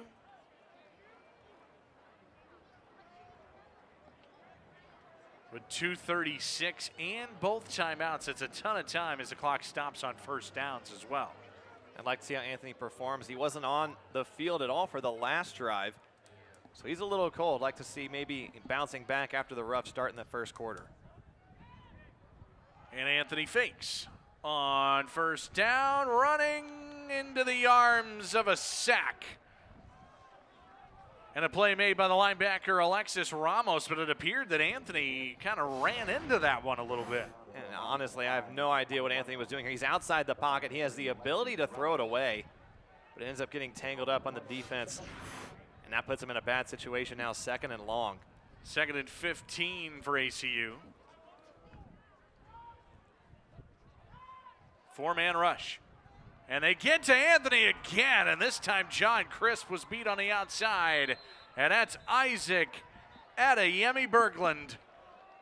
And now the clock stops with a timeout called all the way back to the 11-yard line. First charge timeout. Wasn't really much Anthony could do on this play. Offensive line really just collapsed right off the snap. Timer. That's now the Please put 2nd consecutive sack. 3rd and 23 coming on the up. game clock. 4th sack for the Lions as they call the timeout to preserve some time as we're just under 2 minutes to go until halftime. And this drive has gone nowhere quickly for Abilene Christian.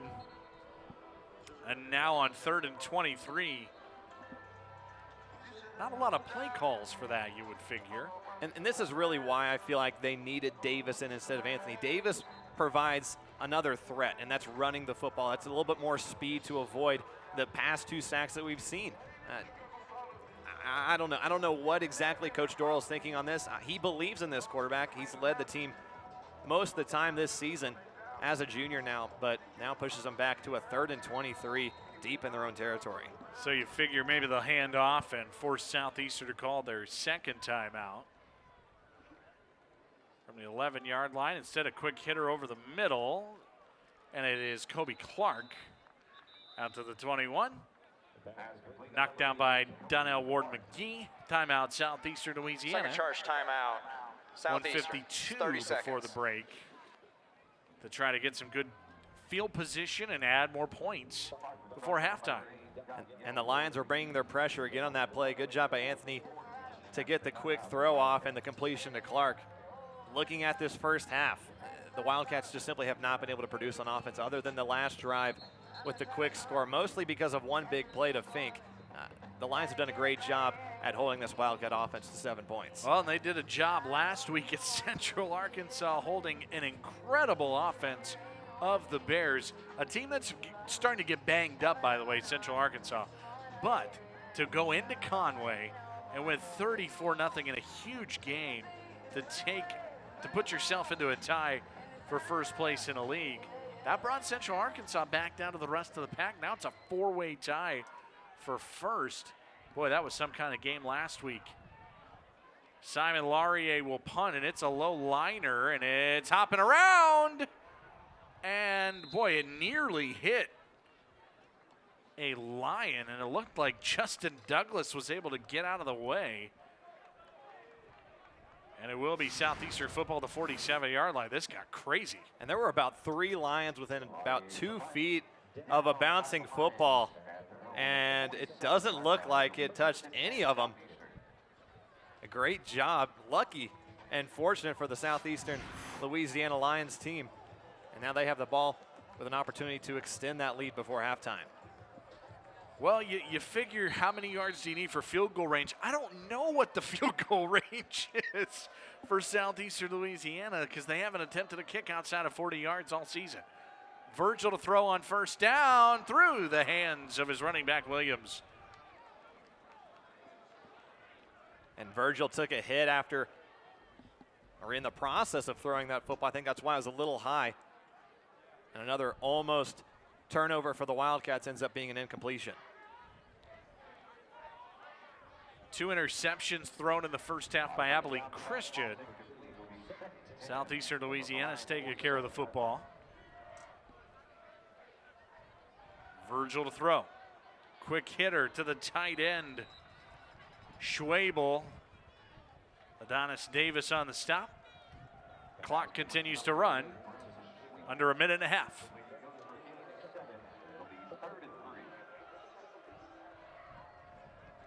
Third and 3. Williams in space with a good block from his receiver, Austin Mitchell, who does not have a catch in the game, but he blocks Adonis Davis to spring his back for a first down. And the Lions have run that play about half a dozen times in the first half, and it's shown success. The Wildcats haven't made any adjustments, so the Lions are just going to keep running it, and it forces now another first down as the time clicks down. 75 seconds until halftime. Blitz package for Abilene Christian. They'll take a shot on the outside, adjusting and making the catch is C.J. Turner. What an effort, 30 yards, first and goal. A beautiful throw from Virgil to the outside, exactly where it needed to be. Tight coverage, not a lot of room to throw, but a beautiful pass and even better catch for the Lions. Mitchell, the man in motion. Now they can run it, and they will. Williams, he's got his second touchdown of the game. Outstanding blocking to the outside. And just like that, the Lions break this thing open before halftime. A great job by Williams here, just reading the traffic, took his time. He's just trotting along, and then he finds that hole, speeds up, untouched, and a big lead now for the Lions. He never really accelerated, did he? Not at all. He didn't have to. Don't have to when you have the offensive line. It's just been as successful as it's been so far today. The most veteran offensive line in the Southland Conference is putting on a clinic in Abilene, Texas. Broussard with the extra point. 28-7 here in this first half, and these 2 touchdowns have come here in a matter of just a couple of minutes for Southeastern Louisiana. And a big play set it up. C.J. Turner on a brilliant catch. We'll go back to the Turner completion. And that was really the momentum swing that the Lions needed for this last minute drive in the first half. Beautiful extension, beautiful throw from Virgil. He's 12 for 17, over 150 yards and a touchdown. He's been phenomenal in today's game, and I'd expect that to continue in the second half. And he lands on his shoulder in bounds, which makes it a catch. His feet did not come down, but they don't have to, because one shoulder equals 2 feet, even though you only need 1 foot in college football. That would have been a catch at the next level as well.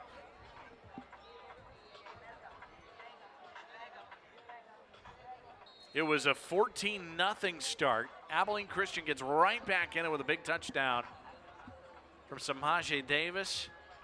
But now a couple of scores in the last couple of minutes for Southeastern Louisiana, and that is an incredibly smart play by Ryan Stapp. He catches that ball with 1 foot out of bounds, which will mark the ball out of bounds. Free kick out Genius of bounds. play. Number 29, kicking team. Ball will be placed at 35-yard line. It's first down. Are you kidding me? He's a freshman making that smart of a play to put the ball at the 35-yard line. Yeah, and the kicking team for Southeastern has really been flirting with that side so far all day, and this time it was just a little bit too far. But as you mentioned, Ryan Stapp, great football IQ there. And he even pointed his foot was out of bounds right to the referee right after it happened. Good job there. And Wildcats have an opportunity to get a quick score. 53 seconds, 2 timeouts. They still have an opportunity. Now we have Davis back in. That changes things for this offense. Tyrese White, the running back. Davis going to keep it on the ground. And Southeastern Louisiana appeared to be ready for that one. Alexis Ramos, one of the men in there, as well as Xavier Lewis. Lewis, a senior. Kind of a defensive back, nickel type of player. Can do all sorts of good things. All Southland honorable mention a year ago. Timeout called. Please put by 47 ACU. seconds This on the game defense clock. has been speed. I mean, they've shown their speed. They've been all over the place. And that run game, we've said it a few times, has been non-existent for ACU. A lot of credit to the Lions. Yeah, there's just been really nowhere to run for the Wildcat offense. Great containment from Southeastern. 14 rushing yards so far in today's game. You're not going to get a lot of winning football games with that kind of success running the football, or should I say lack of success. 135 total yards for the Wildcat offense. It's really been Southeastern's game defensively. Luke Anthony back out there. So they'll switch it up at quarterback. This is the only game you can have in the Southland where you're going to see 4 quarterbacks play. We've seen all 4 in the first half. Anthony looking for Fink. Incomplete as he's kind of backpedaling, trying to throw the ball to the outside. Dontrell Smith in coverage.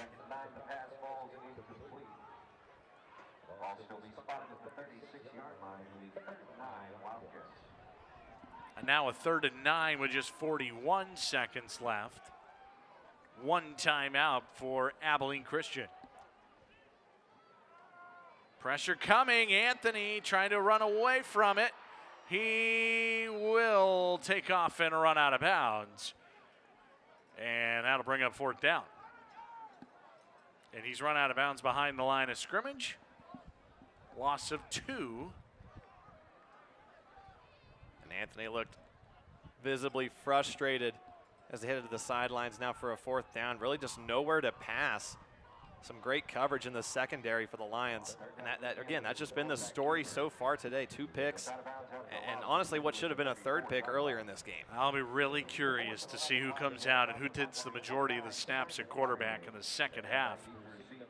For this team, Simon Laurier is going to punt. Oh, and it's blocked. Southeastern gets home. Loose ball. The Lions have a chance for more points before halftime. It was recovered by Jacob Williams. They brought the house. And they get to Laurier to block the punt.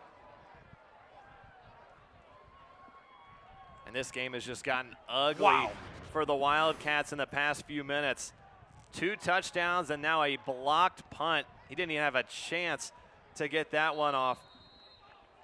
Great recovery from Southeastern, and they have some time to get yet another 7 points on board before halftime. Justin Douglas with a block. Williams on the recovery.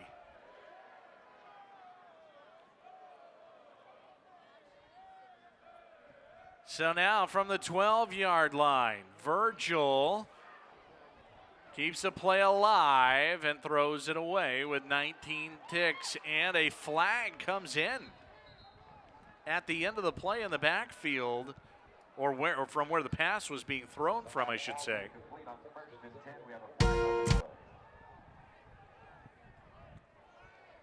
See who this is on. Personal foul, roughing the passer, number 98, defense. Half distance to the goal from the previous spot. It's an automatic first down. Demi-san Kuyatsemi with a roughing the passer. First and goal, they'll mark the ball at the 6-yard line. 19 seconds and a timeout. The whole playbook's open here for Southeastern Louisiana. Yeah, Southeastern nearing that 300-yard clip already in this first half. It's been a lot of success on offense, and that penalty was more of a frustration, I think, on defense for the Wildcats. Austin Mitchell, the motion man, a receiver. They'll hand it off to Williams. He's been really good down here, and they'll run it and have to call their final timeout with 14 seconds left. So he gets down to the 4-yard line.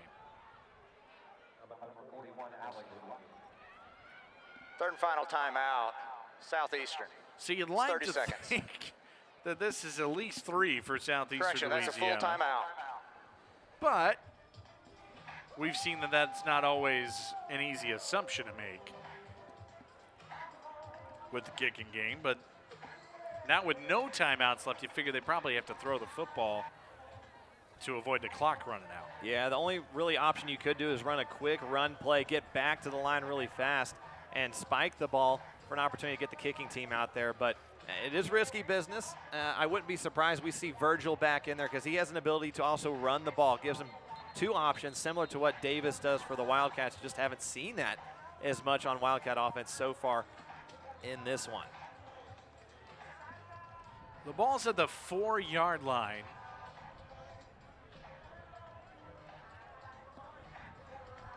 You figure if you throw it, you get 2 shots for sure to the end zone.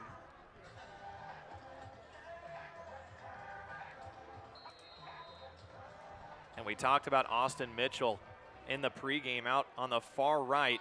Quiet so far. They throw to the other side, incomplete to C.J. Turner with Alex Lofton in coverage. Now 11 seconds left and 3rd and goal. And even though incomplete, a good quick pass for Southeastern, give them opportunity for another play, really to do whatever they want, and then just get back quick to the line if they end up running the ball and not getting out of bounds or not scoring. Now they'll bring in the tight end, Branson Schwabel.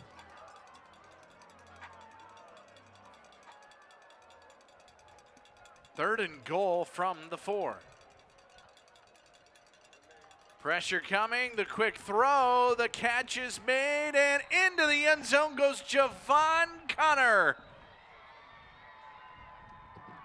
It was a late signal, but it's a touchdown for Southeastern Louisiana. The ruling is the ball broke the plane of the goal line prior to the fumble. It is a touchdown. He lost the football, but not till after he scored with 5 seconds left until halftime. Southeastern Louisiana with an absolute blitz, 21 points here in the final 3 minutes of the first half. They confirm the touchdown upstairs, and it's 35-7 Lions. A great pass there for Southeastern. A good extension. That was a little questionable as far as if he crossed the plane or not before scoring. Surprised they didn't look at that upstairs. I think we might want to get one more look at that. But nonetheless, the past 3 minutes for the Lions just dominant on offense. Let's take a look at it one more time. Yeah. Does he get there? Oh my! He may have already gotten to the goal line. I have to get to just to the front edge. Then did he recover it? Well, doesn't look like he recovered it. Now the ball only has to touch the front of the goal line for it to be a touchdown. And he had his arms extended for just a short period of time before the ball was jarred loose. I think it was a 50-50, but that really isn't going to be the determining factor, I think, in this matchup whatsoever. It's been all Southeastern in this one. Everything that could have gone wrong for the Wildcats in the past 3 minutes has gone wrong. A blocked, it really started off after the score with Samaje Davis taking it in, the failed onside kick, and it really everything after that has been Southeastern. 305 yards of offense in the first half, an impressive showing for the Lions on the road, and a touchback. We thought it would be. Yeah, it is touchback.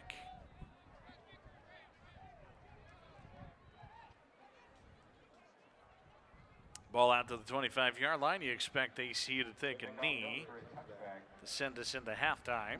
First and 10 Wildcats from their own 25-yard line. 305 yards of offense, 206 through the air.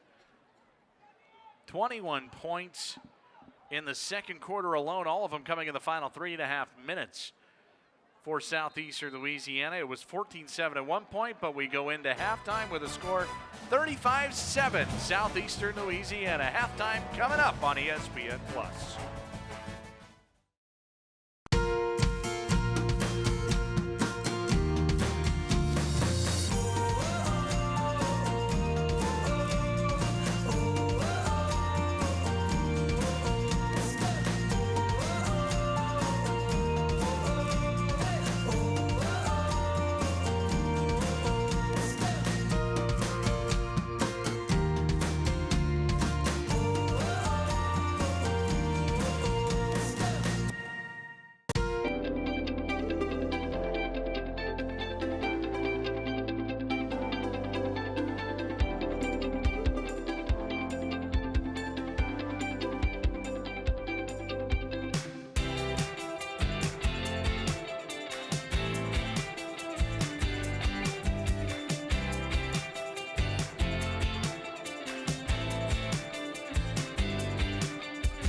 The Southland Conference, 13 member institutions, over 4,200 student-athletes, achieving success in the classroom while excelling in 19 NCAA Division I sports and making a difference through serving others and giving back to the community. Determination, hard work, commitment, excellence, and collaboration. Together, we are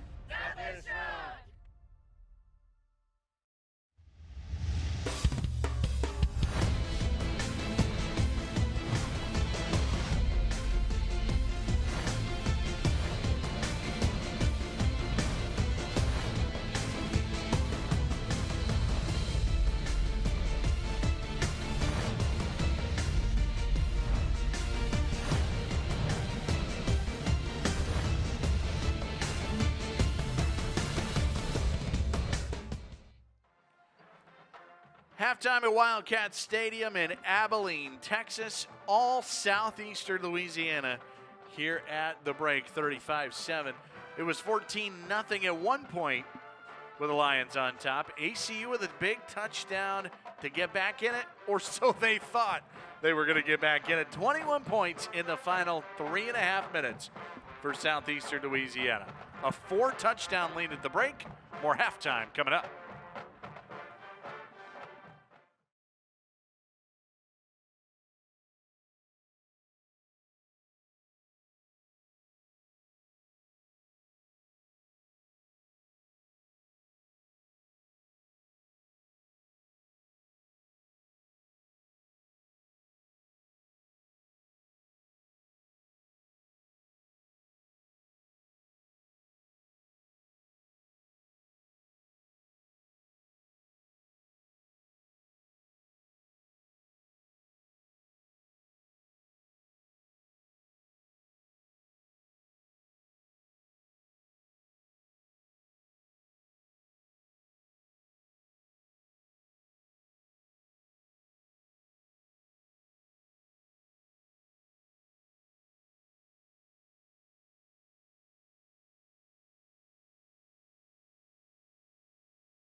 Halftime in Abilene, and as we look at the first half numbers, 35-7, Southeastern Louisiana.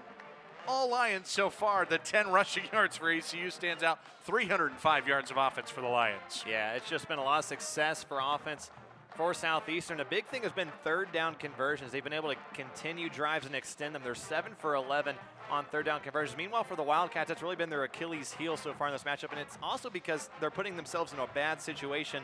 They're on average, on the third down situation, they're putting themselves at a 3rd and 12, 1 for 7 on conversions today. 2 turnovers as well for ACU. Luke Anthony, 5 of 12, 53 yards with the 2 picks as well. Let's take a look at some of the first half highlights, and a touchdown right away to Williams. He was a big weapon in the first half for SLU. Really is. He actually has 2 touchdowns on 8 carries, 45 yards. He has really been the driving force rushing the ball.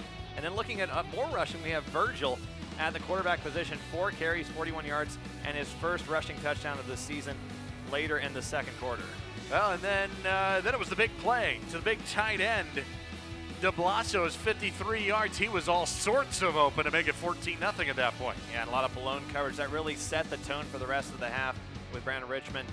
Again, blown coverage from the Lions, extending that lead. It's been great passing game so far for the Lions and great running game. They really haven't been able to do anything wrong so far in this game. Yeah, Virgil, big time through the air, 159 yards and a couple of touchdowns.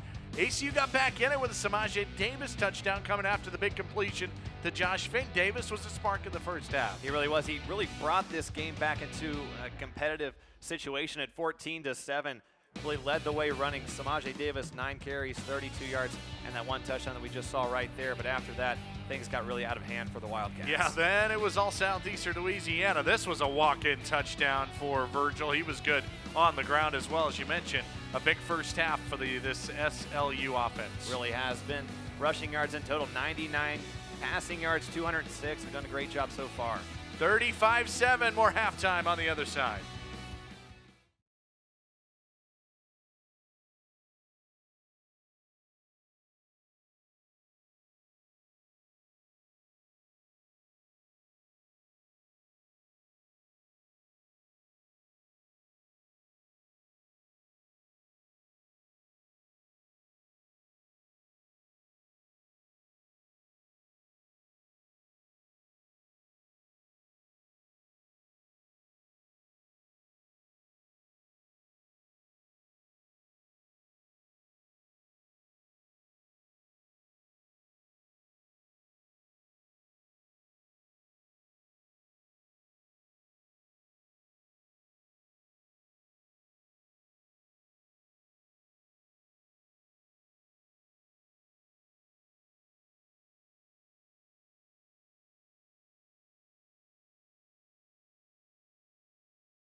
35-7 Southeastern Louisiana on top here at halftime on ESPN Plus. Just across the way in Moody Coliseum tonight will be a men's basketball game on ESPN3. Looking forward to that one. Abilene Christian and Pepperdine.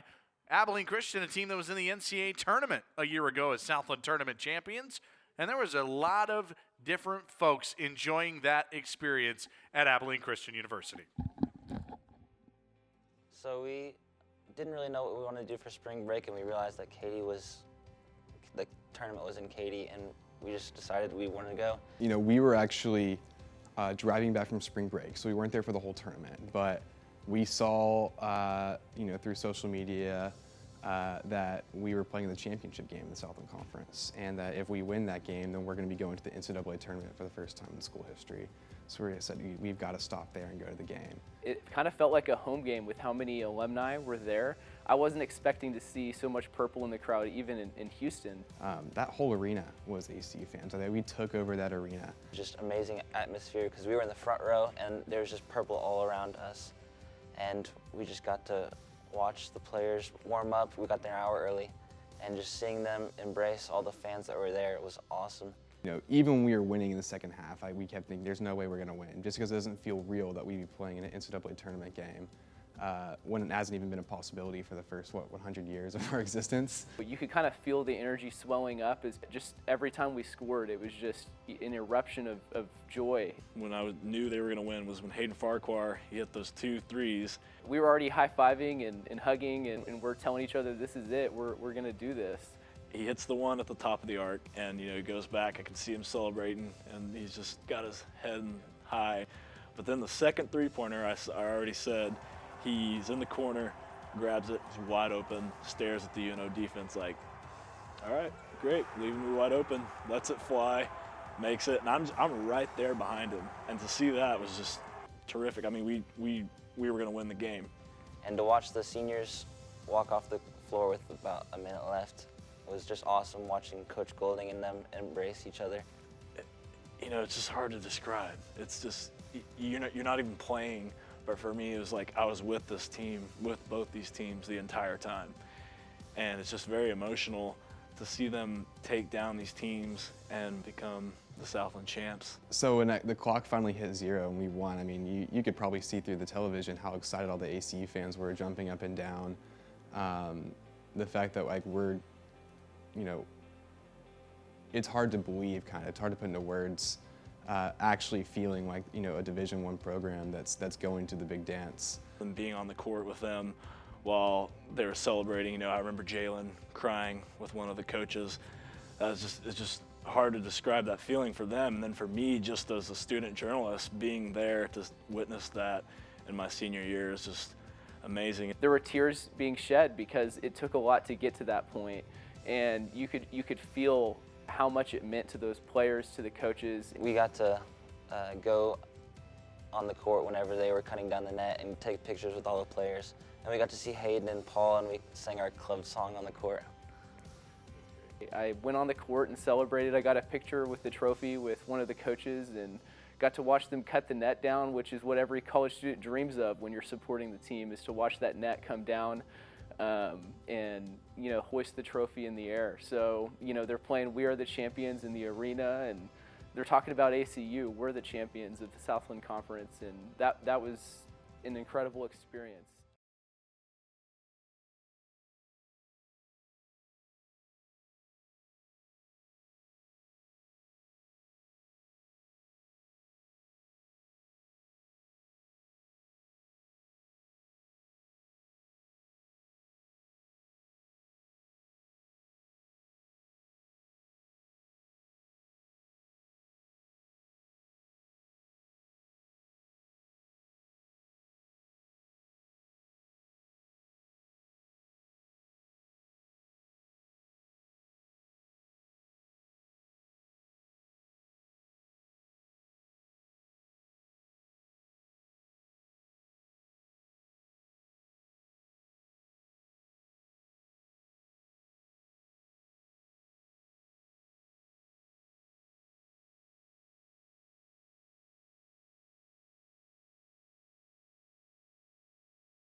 Second half moments away here in Abilene, Texas, all southeastern Louisiana as they look for a 4th consecutive victory.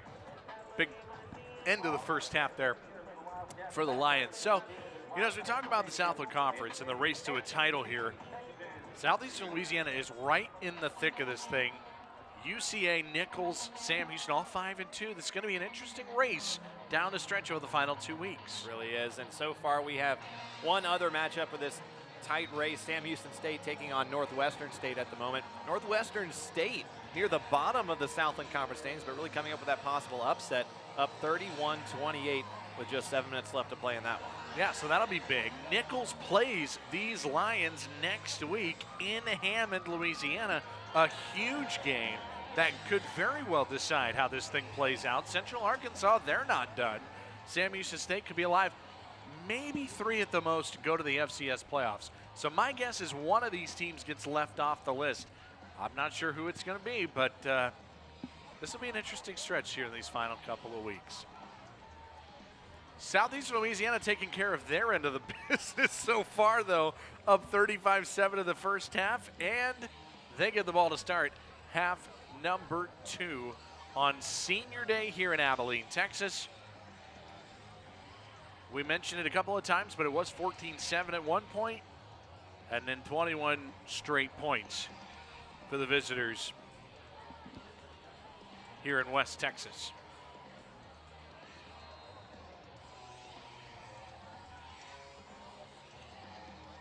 Final 30 minutes of this game here on ESPN+. Glad you're with us. Zach Carlisle alongside Owen Simpson. Blair Zepeda sends it out the back of the end zone, and here come the Lions offensively.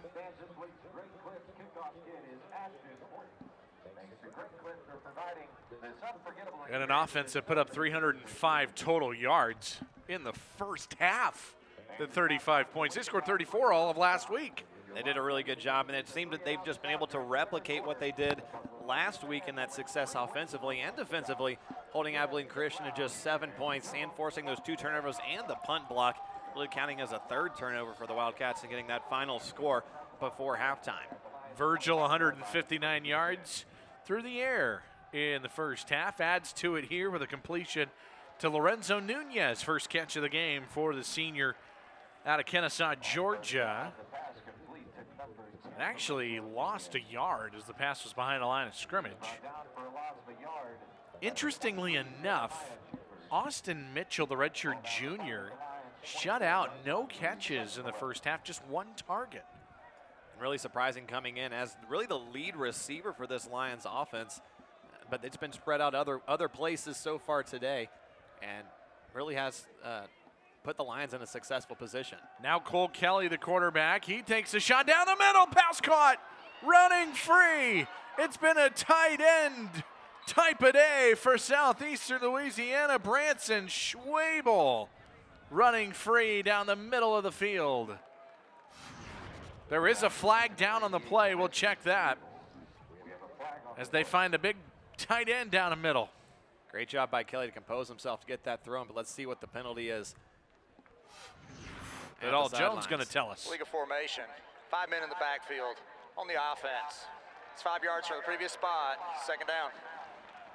Well, it negates what would have been a 52-yard completion to Schwabel in illegal formation to start the second half. A big penalty there. Let's take a look back at the play one more time if we can. May not be able to get that on there, but great job by Kelly to be composed inside the pocket, take a couple steps, and a great throw there deep. It was a beautiful throw as we just saw. Great job there from the Lions. Penalty pushes them back down to a 2nd and long situation. So Jason Virgil comes back out. We've seen 3 plays, 2 of them, or only 1 of them counted. And we've seen both quarterbacks already, and now they hand it off to Austin Mitchell, trying to get the speedster in the game, get him involved a little bit. It'll make it a 3rd and a little more manageable, but still a 3rd and long, 3rd and 8 on the way.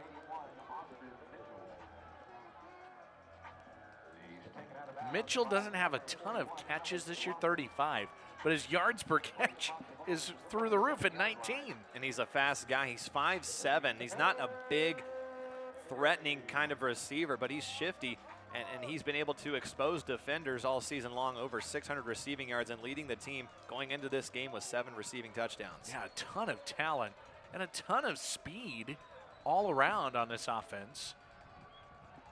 Virgil to throw on third down behind Mitchell, and it's incomplete.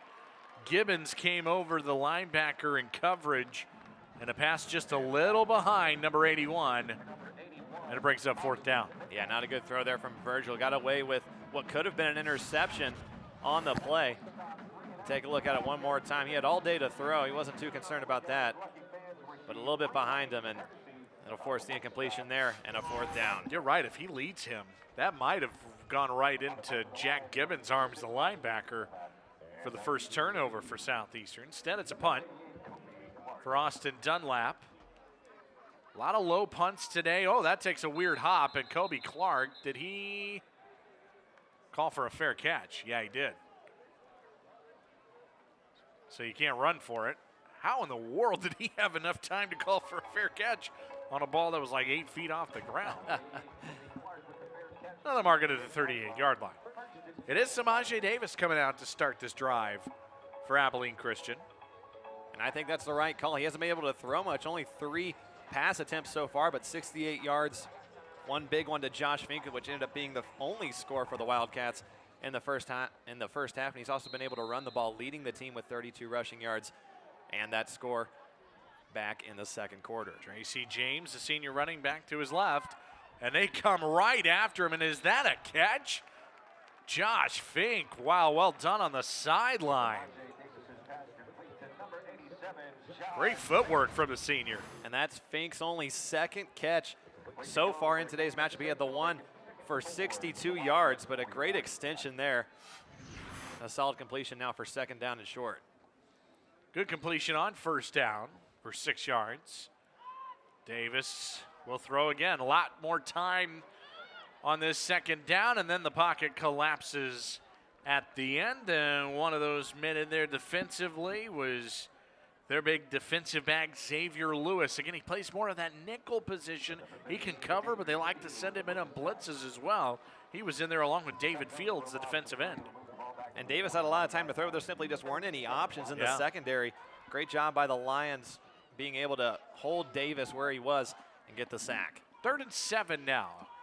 Empty backfield for the redshirt sophomore Davis. 5 men on the rush. Throw down the middle. It's Clark in stride. Running free into the red zone he goes.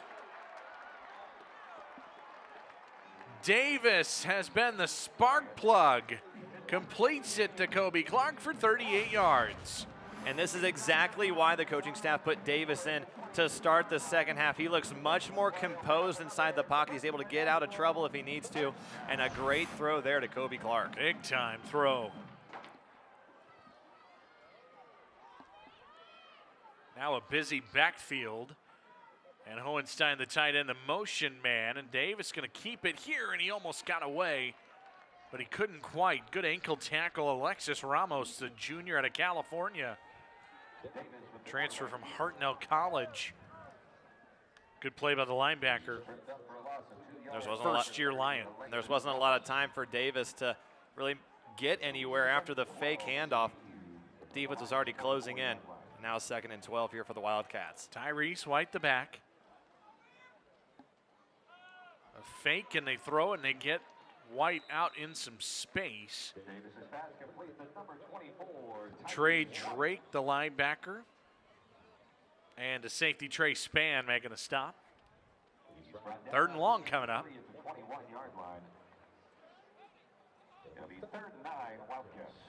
We talked about this during the break. The 3rd down conversions for the Wildcats, 1 for 7 in the first half. Meanwhile, the Lions, that was really what helped extend their drives, going 7 for 11 in the first half. Big 3rd down here for the Wildcats. And it's Davis to throw to the outside for Fink. Well defended. Abilene Christian fans are looking for a flag, and they're not going to get it. Brings up 4th down, and it looks like Abilene Christian's going to kick a field goal. It's a very interesting decision, being down 28 points. Right, in a 35-7 game. This is no gimme field goal either. This will be 38 yards, it appears.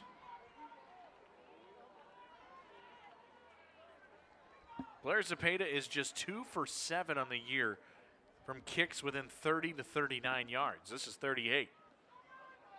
Kick is no good, right on cue. He's 2 for 8 on the year, and that's a head-scratching decision for Coach Adam Dorrell right there, and we are going to keep it here in a 35-7 game, but I'm surprised to see them kick the field goal there, down 28 points here in this 3rd quarter. And I understand you want to put some points on the board, especially being down in the situation you are, but that field goal does absolutely nothing for you. It's 4th and 9. And I understand maybe if it was 4th and 2, 4th and 3, a little bit shorter, you would go for it. But again, that field goal doesn't do anything for you, and especially with Blair Zepeda. He's not been good from that range so far. Interesting decision. Not sure if I agree with that one. So back out on offense of the Lions. They start with a jet sweep to Lorenzo Nunez, and he found the sideline. But more laundry on the field. We've seen that yellow flag quite a few times today. I was about to say some great blocking, but I think I'm going to get away with something. Offense. 10 yards from the spot of the foul. It's 1st down. It was too good to be true for the Lions. You held back from saying it. Everyone was doing a great job, but you got to be careful in those situations. And now a 2nd down and long. You were just waiting to say great I job. was. And then the refs were going to say, not great job. Look at all of this blocking in the outside. Receivers were blocking, tight ends were blocking. Everybody was doing their great job. Refs didn't think so sorry about that. That's all right. 1st and 15. Toss to the edge. Williams. Oh, what a play. Jeremiah Chambers, we highlighted him in the open today, and that's exactly why the senior playing at his home stadium for the final time. Yeah, good job by Chambers getting back into that backfield, following the run to the left, and yet another tackle for a loss for this senior. He has been dominant all season long on defense. Great job there. Senior out of Austin, Texas, Jeremiah Chambers. 4th in the league in tackles for loss as he adds to his total there. 3rd in the Southland in total tackles this year, came in with 93. Now Virgil off the play action all day to throw. Backside, first catch of the game for Austin Mitchell. Depends where they mark it. It's right at the marker, and it's a 1st down as they go backside. Mitchell coming all the way across the field to make the catch. And it's about time we saw Mitchell in this past game off of the play action looking right. I don't think he was the first option for Virgil, but wide open in the left. And a great job staying in bounds for the 1st down. Good play design by offensive coordinator Greg Stevens. Things have gone well for this offense lately. 34 points last week, 47 the week before, 52 at Houston Baptist 2 weeks ago. Now they're getting Mitchell involved a little bit. And Jeremiah Chambers and Jack Gibbons are there to make the stop. We've seen them hand off, and now a couple of completions to their redshirt junior. He's dealt with injuries last couple of years, but stayed healthy this year.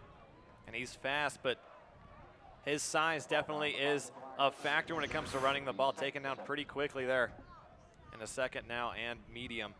Oh, okay. Well, tell her that we say hi. Hand off. This is Williams, and you know, he is a speedster, there's no doubt, but he runs between the tackles well. He's got pretty good vision in the backfield. He's shown a lot of patience in this game with 2 rushing touchdowns, 8 carries, 5.6 yards per rush. That's not all him. The offensive line has done a great job in this one, giving him some holes and creating space for him to run. Pat Allen, the senior, a left tackle. Jarius Gooch at left guard, another senior. Drew Jones is a junior center. You've got a senior in Alfred Beverly the third at right guard, and another junior, Rendon Miles Character, on the right tackle. This is a veteran offensive line, It's the most veteran in the Southland Conference. Third down, Virgil goes down. Bright Eye Aguero with a sack. Second of the game for Abilene Christian. And the defense gets off the field on third down for ACU. And that's one of the few times today that we've seen Virgil go down when it looks like he's about to run. He's done a phenomenal job really at running the ball, 4 carries for 41 yards, but the defense closes in before he can do anything. And he had another fourth down in the second half for Southeastern. So Dunlap will punt. That's Iaguaro with his second sack. He's got 2.5 on the year. Short kick. It'll take a little bit of a hop, and it'll hop at the 40-yard line. All Southeastern Louisiana, ACU ball on the other side.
Back in Abilene, Southeastern Louisiana on top 35-7. But ACU has looked good the last drive offensively. There's a silver lining. They're going to try to keep things going. Fake the toss, and Davis, well, not a lot of breathing room. That's been the theme of the day, right? This run defense for the Lions has taken over, no doubt. They've done a great job. Now 22 carries for what appears to now be that was a loss there of 2, so 22 carries for 3 yards for the Wildcats. It really doesn't get much better than that defensively. Davis stays in there at quarterback. He's going to throw on. No, second down. Now he's not going to throw. My goodness, no mercy defensively for Southeastern Louisiana. Tainano Galua has been all over the field today. It looked like Davis was going to throw a deep ball, but didn't see enough space, and he paid the price here for the Wildcats. A huge hit he just took, and what appears to be probably the 10th sack that we've seen from this Lions defense. Yeah, how about 8 of them for Southeastern today? Davis going to launch one this time, and just a little too far for Josh Fink. And a lightning quick 3 and out for Abilene Christian. 4th and 20 coming up. Officials are talking at about the 7-yard line or so. Holding, number 72, offense. Penalty is declined. It's 4th down. Well, it turns out there was a flag, but why accept the penalty, make it 4th down with the decline, and so ACU will punt. And the sack really put the kibosh to that drive for Southeastern's defense. Simon Laurier is going to punt. He has been busy today. Sends this one all the way back to the 19-yard line. 51-yard punt and a good return for Austin Mitchell. Southeastern football when you come back.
Tonight on ESPN3, we'll be over at Moody Coliseum just across the way. Abilene Christian men's basketball hosts the Pepperdine Waves.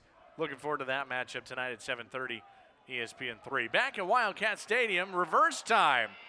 Double reverse. Austin Mitchell, he has been busy in this second half. Bolu Onafade on the stop, the senior safety. As we approach the 5-minute mark of the third quarter in a 35-7 game. Kendall Collins Jr., the running back. Chasing Virgil. We've seen a lot more Virgil than Kelly, and Virgil's looked good for Southeastern.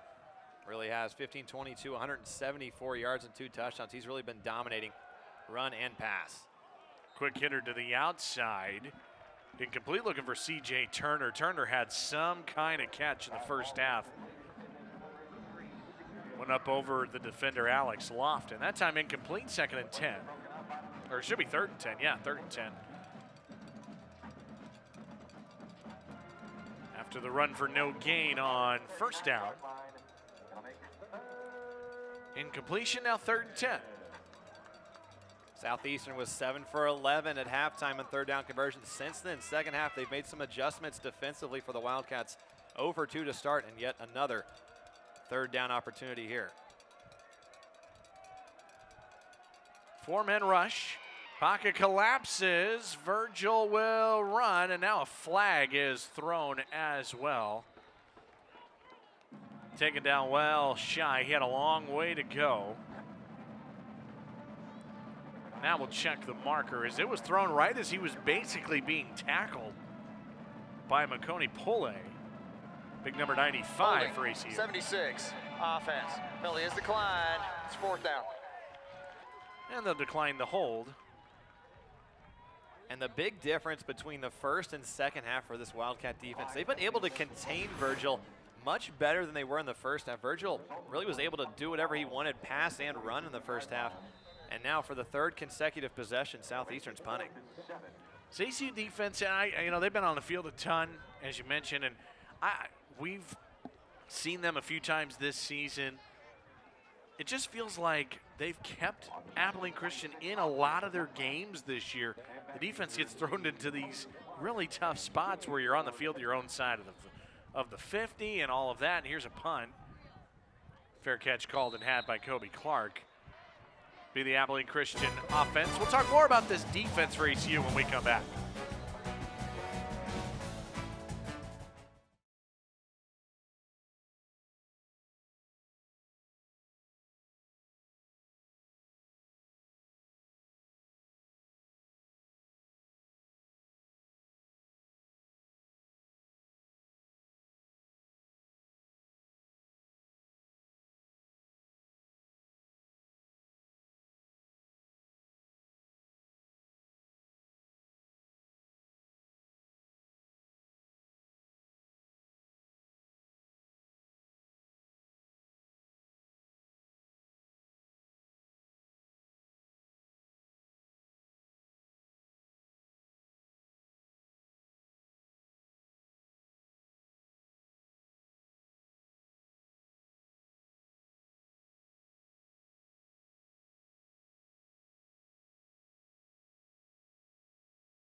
(35-7), Southeastern Louisiana. Samaje Davis back out there, quarterback for Abilene Christian.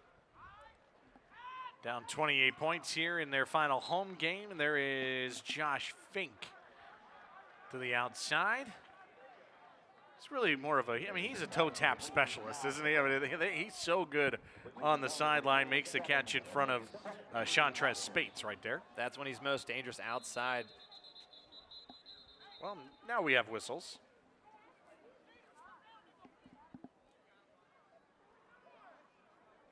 There is no play. We were holding for a substitution. It's first.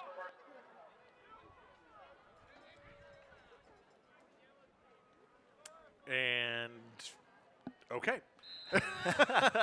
They were holding for a substitution. And now I see the substitutions happening. I'm pretty sure that was head coach Adam Dorrell yelling at the refs, wondering what was going on. Sub is what he said. He's saying, "What are you doing?" He's already got one penalty. He might be picking up another soon. Play action for Davis, and he's going to load up and go deep down the field, and there it is. Intercepted at the 20-yard line.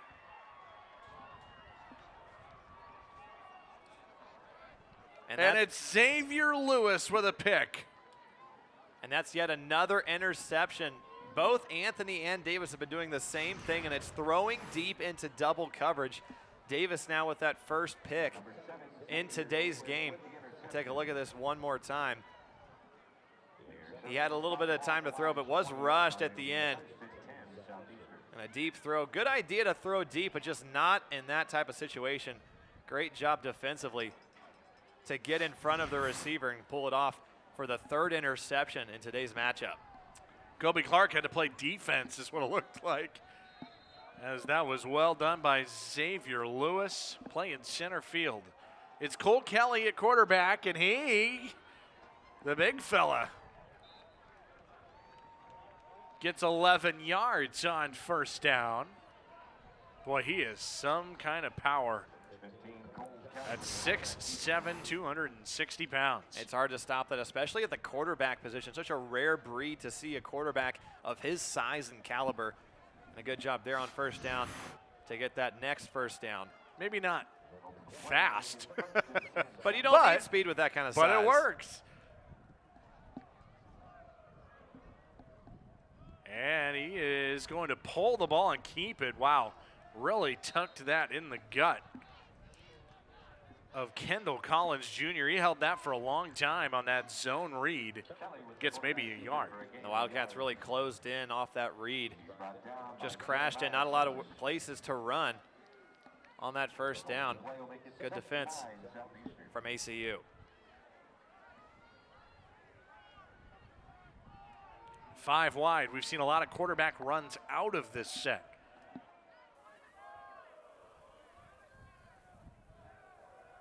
Kelly throws it this time.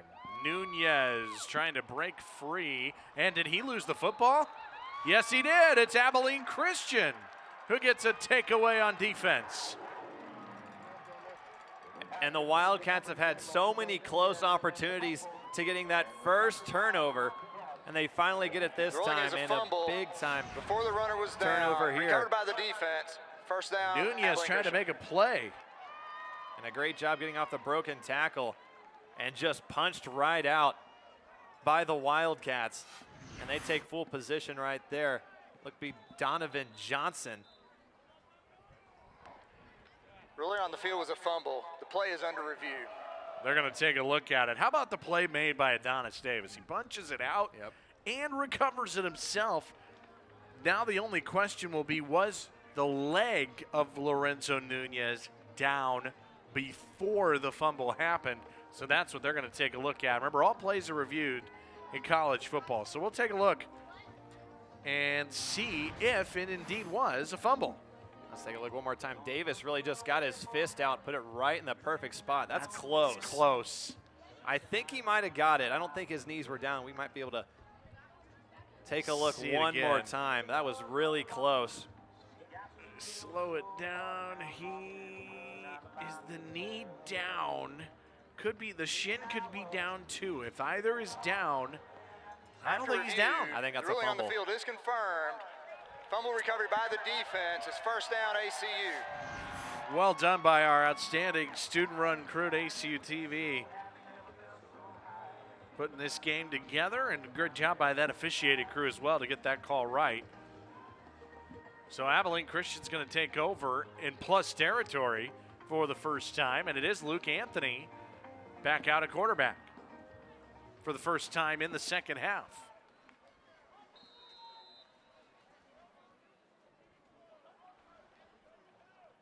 The give is to Tracy James, and he just puts his head down and gets somehow 4.5 yards.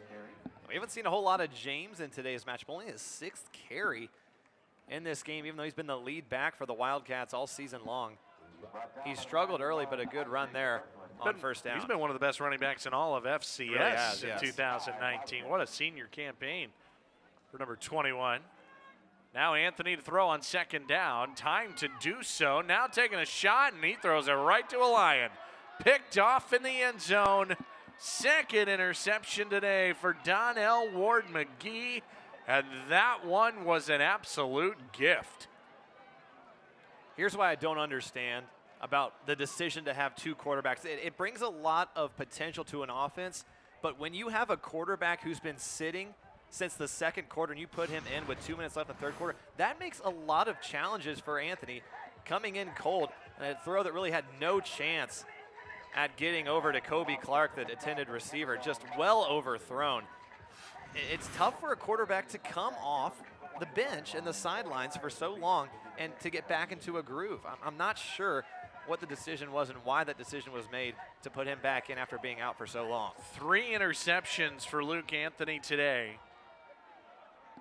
5 of 13 passing. Handoff to Mitchell. Look at his speed. My goodness, in a blink of an eye, he can get to the edge, and if he gets that seal blocking, look out. And that's exactly why he's been the lead receiver for this Lions team. His speed is just so deadly to defenses, as we saw right there. He may not necessarily even have to catch the ball. He can just run the ball on his own, especially at his size.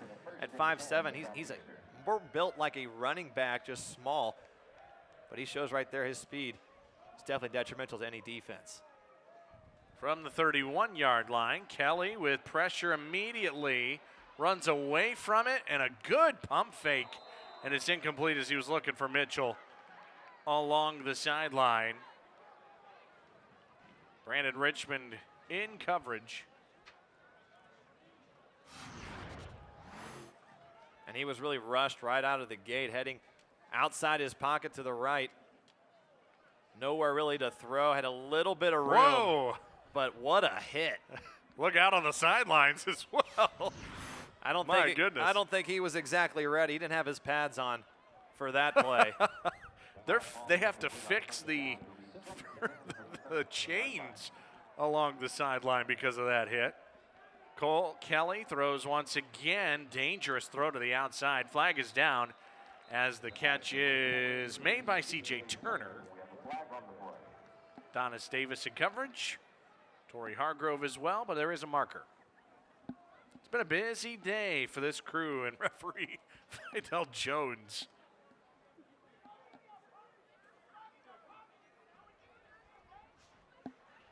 I think we're up to penalty number, I don't know. There is no foul on the play. 4,000. It'll be third down. All right, no flag that time. The real number of penalties accepted has been 12. But it feels like a lot more than that. Said it's 3rd and 5 from the 36. Final minute of the third quarter. The Wildcats made a big turnaround defensively after the first half, looking now to force a punt for the 4th consecutive time for Southeastern. Kelly hit as he throws, incomplete. Boy, that was pressure immediately coming from Abilene Christian. Bright Eye Aguaro was in there. Immediate pressure, Cameron Hill. That ACU defense, 30 seconds left in the third, another punt for the Lions. And Kelly was, despite the hit, able to get the ball off. Just happened to go right through the hands of C.J. Turner. And he was pretty much right at that first down marker, so a big drop there for Southeastern to extend their drive. Instead, they have to punt once more. Oh, and that punt is blocked. And this is going to be outstanding field position for Abilene Christian. They'll take over the 46-yard line.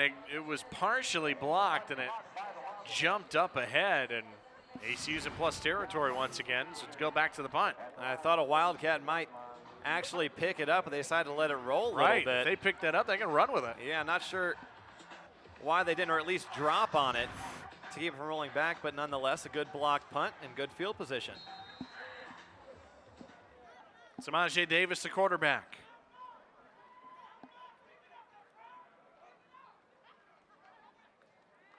Time to throw, pressure comes, and to the sideline, tipped away by Dontrell Smith, looking for Josh Fink.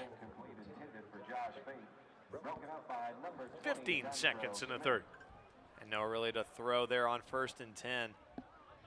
Like to see what they do here on 2nd down. The pass game just hasn't been working. 4 interceptions from both these quarterbacks combined. It's been a tough day passing the ball. 174 total yards of offense for ACU. And they'll add to that total Tracy James. Boy, did he get all 10 yards of that? Yeah, he did.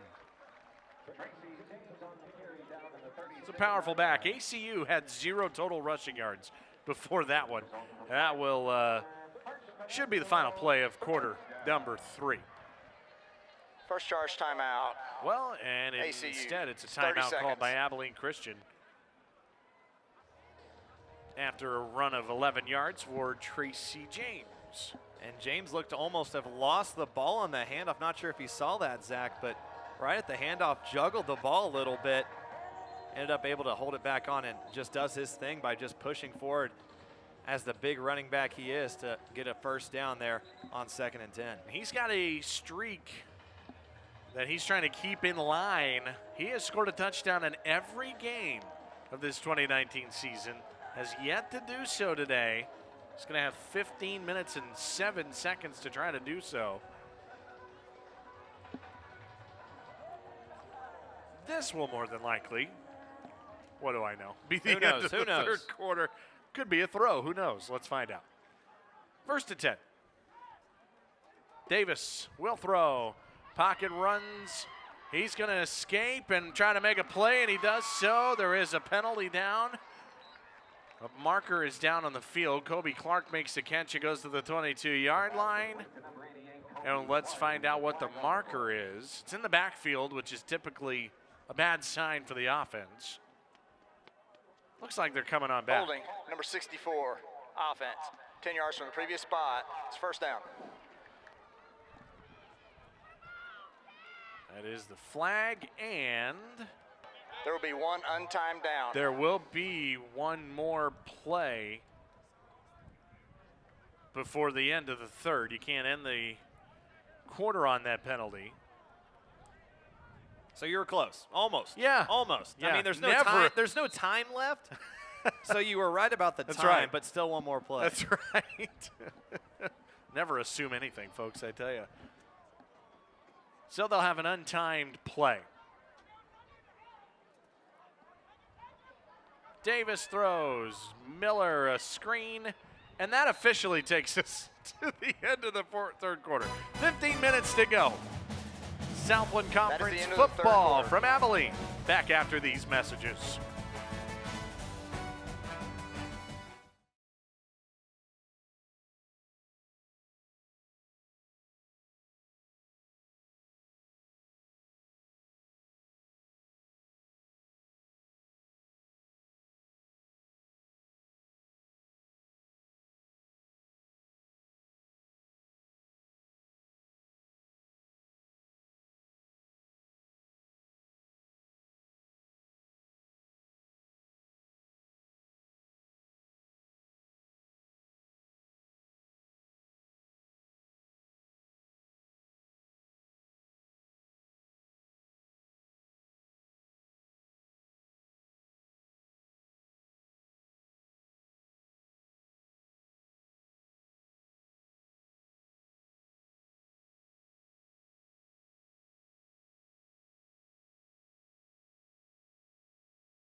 Start of quarter number 4 here in Abilene, Texas, Wildcat Stadium. Back for Southland Conference football here on ESPN Plus. Zach Carlisle alongside Owen Simpson.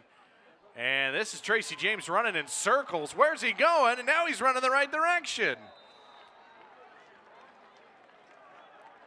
That looked like something you see out of a video game. I mean, it worked. Right out of the gate, nowhere to run, so he turns around. And he just happens to maneuver his way around all defenders for the gain. Just great job there from James. Great job by the senior in his last time wearing the jersey here at home. 3rd and 9 now after 8 yards. A very eventful 8 yards. Davis throws. There's Josh Fink, another senior, playing at home for the final time. Into the red zone goes Abilene Christian, 14 yards on 3rd down. Fink nearing 100 receiving yards in a game. Really not dominant in offense. Fink has been a bright spot at the receiver position for the Wildcats today. 6th in the league in receiving yards coming into today. He's got 5 touchdowns as well. Oh, a shovel pass, and that was almost picked off. Alexis Ramos, he's been all over the field today, the junior out of California. Up over 60 tackles for the season. No gain on the play. And other than the pick, really, and then that play, not sure about that decision as far as the pitch right into traffic. Davis has done a pretty good job so far coming in for Anthony at the quarterback position. And despite being down 35-7, there are some positives to take away nonetheless. Davis going to fake here. Time to throw. On the move. Takes off and gets down near the 15. Trey Spann on the stop.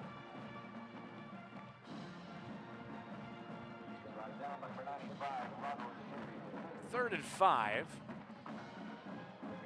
If they give him time to throw, you think he can make something happen.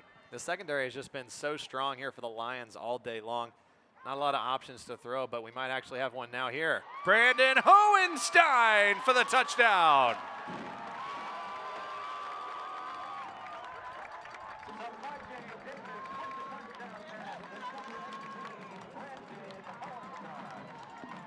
Second touchdown of the season for the Nebraska transfer. His first year at Abilene Christian. On 3rd and 5, they go to the big tight end for the TD. And he was wide open from the gate. Hohenstein takes it in for the score. Second score contributed by Davis. And he's really been the spark plug in this really losing effort so far today. Samaje Davis has a rushing touchdown. He's got a passing touchdown. 8 plays, 46 yards. 2.5 minutes off the clock as well. Hohenstein with the TD.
Brandon Hohenstein with a touchdown, catch of 15 yards. ACU trying to get back into the game a little bit. Samaje Davis with his first touchdown pass of the game. 21-point deficit for Abilene Christian. 12:43 left to go. Time for a comeback, but they're going to need a lot to go their way. On a bright spot, the ACU defense starting to play well in the second half. It's really been a lot about the defense in the second half. That's the first score in the second half after having an absolute blowout of scores for Southeastern in the first half. Mitchell, good return as he gets out across the 30, up near the 35-yard line. So the question is, which quarterback will we see for Southeastern?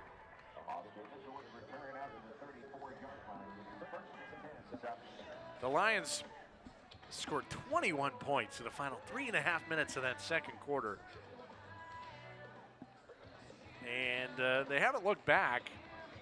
See what they want to do on offense. Here it is, Chase and Virgil. As the drive starts from the 34-yard line.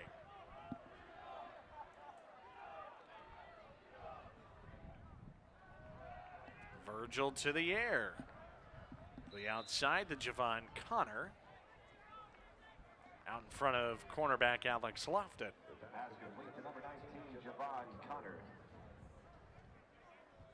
Pushed out of bounds by number 41, Alex Lofton.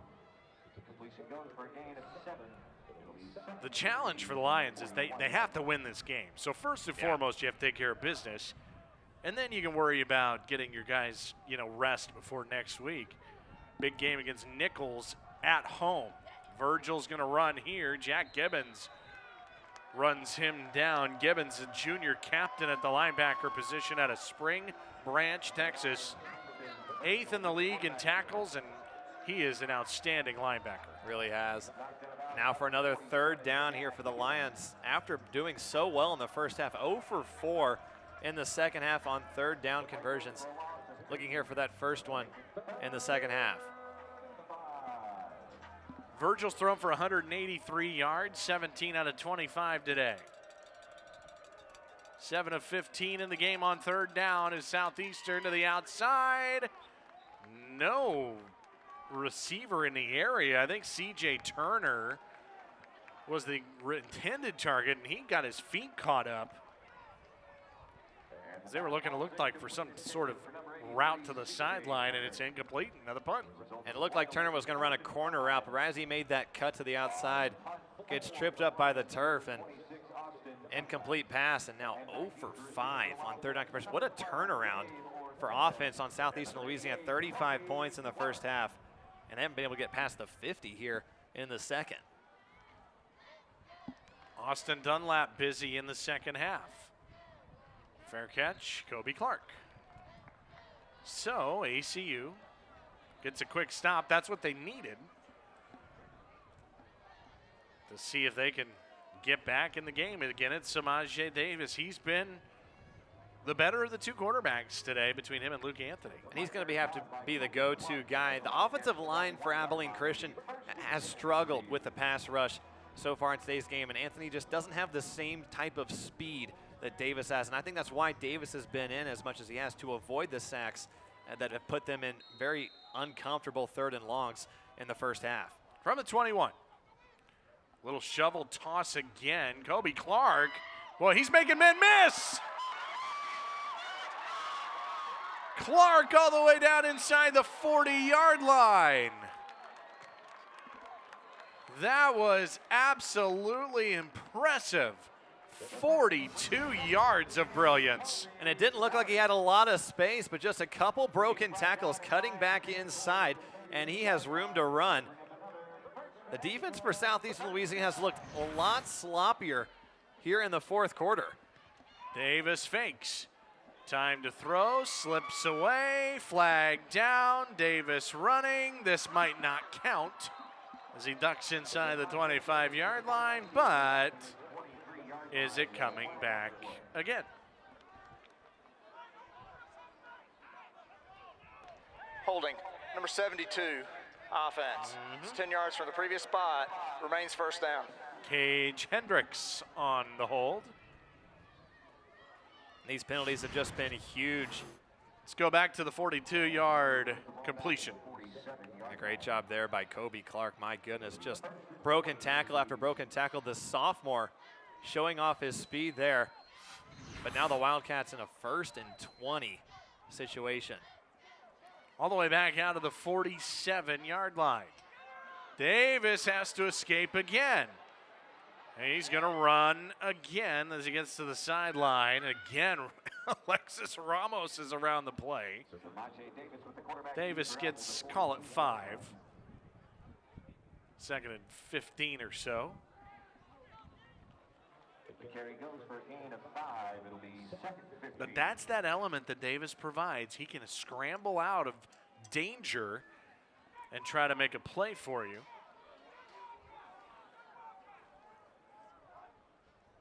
A lot of guys standing at the line of scrimmage for Southeastern. Davis tries to escape again. Does. Tipped, and that's a bad decision. Intercepted. It's picked off, and Southeastern Louisiana takes over. Trey Spann with the interception. Davis trying to do a little too much. Throws back into the field of play. And a cardinal sin for a quarterback turns into a pick. And Davis has faced pressure all drive long. He's continued to roll out to the right every single time. Great stiff arm there. Nowhere to really to throw. He just tried to force it there. Just ended up, really what he should have done is just taken it out of bounds and forced it and waited on that for 3rd down. A young guy trying to do a little too much, trying to make a play in a game where you're down big. But he just gives them a spark. I still like that move of having him out there quarterback. Here's Jason Virgil and company again. Quick throw to the edge as they try to get their speedsters in space. They do so with Kendall Collins Jr., the freshman out of New Orleans.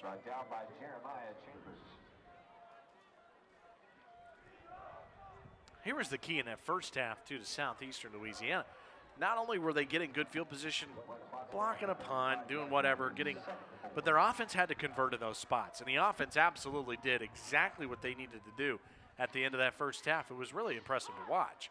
As Virgil throws on 2nd down, deep middle, and looking for that big tight end once again in Branson Schwabel. 3rd down coming up. That was impressive in the first half to watch this Lion offense. And that's really what's put them in the situation they are in now. We talked 21 points in those final 3 minutes. That 3 minutes has decided the game so far today. 35-14. Frankly, Abilene Christian is fortunate to be in the situation they are with 5 turnovers, only 7 points off turnovers for the Wildcats. Has put them in a more respectable score than what it really could be. 3rd and 4. 39-yard line, the line to gain. Virgil throws, got his man. It is Mitchell out across near midfield. They'll mark him right at the 50-yard line, 15 yards on 3rd down. And it's about time they converted for 3rd down after being 0 for 5 in the second half. They go to their go-to of the season, leading the way at the receiver position. So we approach 9 minutes left in the game. Handoff once again. Collins. Patient running. As they are into ACU territory, as you mentioned, for the first time in the second half. Down by number 48, Torrey Hargrove. Carry goes for a gain of 5 and will spot the ball at the ACU 45-yard line. Virgil up over 200 yards passing today. Another good rating of near 150. Oh, and that was Jeremiah Chambers.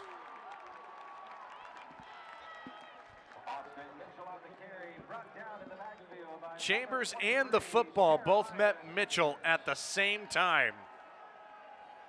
Wow. And Chambers has been the bright spot for this defense all afternoon, and really this season has been the driving force for the Wildcats. Great tackle for a loss. Another one of many added to the stat sheet. They're going to miss that guy, aren't they? In the middle. One of the great linebackers in this Southland Conference. Virgil to throw, 3rd and long, down the sideline looking for Ed McGee. Looking for his first catch of the game, and it's 4th down. And he had him open just for a little bit of time, just overthrew McGee on that pass, and instead, another 4th down here for the Lions. So if this score holds, as we more than likely expected to, Southeastern Louisiana is going to play Nichols next week. And to me, they have just a great chance of winning this Southland Conference, no question about it. Here's the punt. And it's a big one. It's too far. Out the back of the end zone it goes. 50-yard boot. Abilene Christian football in a 21-point deficit.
Well, big news out of the Southland Conference. Sam Houston State upset by Northwestern State. That makes this now a 3-team race for the conference championship and the spots in the FCS playoffs. Tracy James, they'll give him the line of scrimmage. That's defensive end David Fields flexing his muscles. There's a flag down on the far sideline. This crew's been busy today. After the play was over, unsportsmanlike conduct, number 58, defense. 15 yards, automatic 1st down. That is the first unsportsmanlike conduct for number 58 in the game. You could give him a little bit of taunting, it looked like right there from Fields, flexing his muscles after making the play. Gives ACU 15 yards. So with Sam Houston State losing, now it looks like it's Southeastern Louisiana, Nichols, and Central Arkansas vying for that conference championship. As Davis fakes, keeps, runs, 1st down. And you talked about earlier, maybe 2 or 3 teams possibly making the FCS playoffs. Well, if we say 2, I really think that next week Southeastern Nichols game is going to decide who's going to go to the FCS playoffs. Could be an elimination game, Absolutely. Right? It could be a win and in for both those teams if they want to make the FCS playoffs. Right now, Central Arkansas also taking on Stephen F. Austin up 10-0 midway through the 2nd. Davis can't escape. He cannot get out of the grasp of Trey Spann. He got some help from Felatoa Ailoa as well, the junior out of Hawaii, big number 90. Loss of 6 yards. line. Boy, that D-line's played so well for Southeastern today. Here's the handoff. James trying to find some room. There's a flag. There's two. Boy, there's flags coming from all angles. James on the carry. We have a flag on the James got 3 yards of room. And was it a hold? Holding, number 66, offense. 10 yards from the previous spot, second down. Slade Anderson's had a rough game for Abilene Christian. It's just been a disaster as far as penalties for this offensive line. That's now penalty number 9 here for the Wildcats. Meanwhile, Southeastern with 7 penalties. It has been a busy day for these refs. And I'm sure they're ready to go home after this one. Slade Anderson grabbed Ronald Cherry III. So that made it, well, it was 1st and 10 at one point. Now it is 2nd and 26.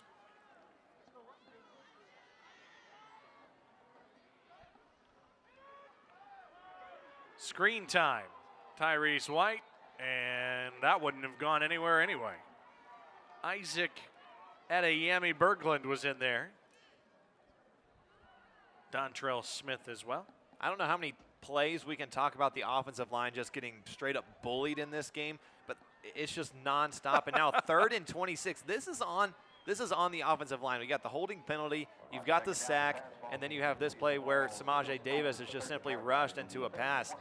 It's been a disaster for this offensive line. Southeastern's been an absolute handful. This D-line playing really, really well. They get home again. Davis launches, picked off. Intercepted. Trey Spann has another pick. And that is turnover number 6 for Abilene Christian today. And Davis looked rushed once more on the pass. As he threw, they had an open receiver on the play. But nonetheless, interception number 6 in today's game. That's really just been the story of the day. Southeastern Louisiana has been dominant on defense. Abilene Christian dismal on offense. So you figure Southeastern's got Nichols next week. That could decide maybe a conference champion, could decide who's in the playoffs, could decide who's not. There's a lot to be determined. This is going to be a fun race next weekend. And it's actually going to be a Thursday game for Southeastern to host Nichols November the 21st, the week before Thanksgiving. One thing's for sure is Southeastern is making a statement at the end of the season. That's when it matters most. This will be their 4th consecutive win. They haven't lost since October 12th against Incarnate Word. They've been dominant ever since, blowing out Houston Baptist, taking down SFA, and then just shutting out Central Arkansas last week. Catch made on the outside. And that's Javon Connor. Yeah, you mentioned they had a bye week, week 8. And that would have been October 19th weekend. That bye week did them incredibly well. This coaching staff has done a great job. They got prepared. They've taken it game by game. And that's what the coaching staff has said. They just want to take this a game at a time. Well, they've done that. They've dominated. I mean, these games aren't close that they've played here recently. It's been a lot of fun to watch them. Yeah, and before that bye week, they were on a 2-game losing streak. They made some great adjustments. Coaching staff, props to them. And props to these players to sticking through that tough time and just building off what was left of the season, rebuilding and restructuring where they needed to be. Connor again on a nice catch from Cole Kelly. On 3rd down, the pass complete to number 19, Javon Connor. The ball spotted at the 40-yard line will be 1st and 10, Southeastern. From the 40-yard line. Kelly dumps it off again. Good room to run. 5 yards. Jeremiah Chambers on the stop. Kendall Collins.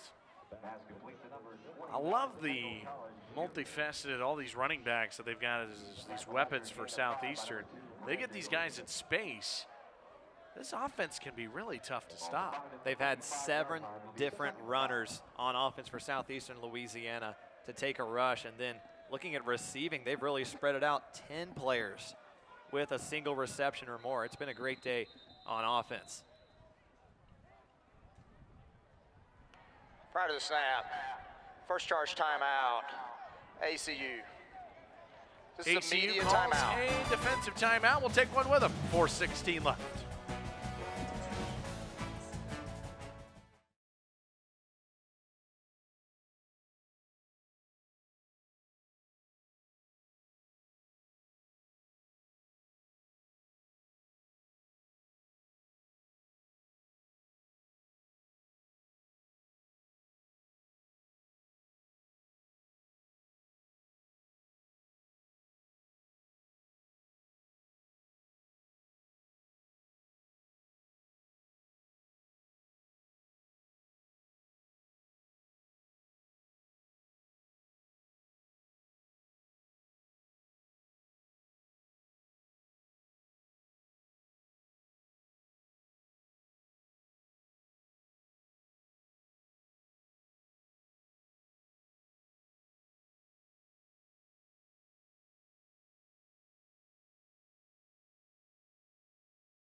(35-14), final 4 minutes and 16 seconds of this game here in Abilene, Texas. Outstanding work by our ACU TV crew, student-run crew here at Abilene Christian University, and that's Cole Kelly running. Hutton Harris and the whole gang back in the studio. Zach Carlisle and Owen Simpson here with you today for Southland Conference football on ESPN Plus, our final telecast of the football season.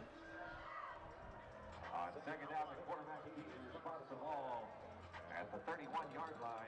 That'll make it Southeastern Louisiana making a statement. We mentioned it a few times. There's this crew doing a great job today. Really nice. And it's a gorgeous day here in Abilene, and that's Kelly running once again.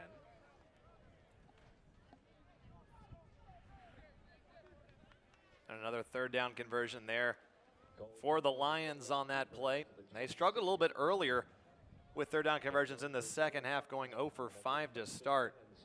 But since then, they've really bounced back to the success they had in the first half. Ball spotted at the 26-yard line.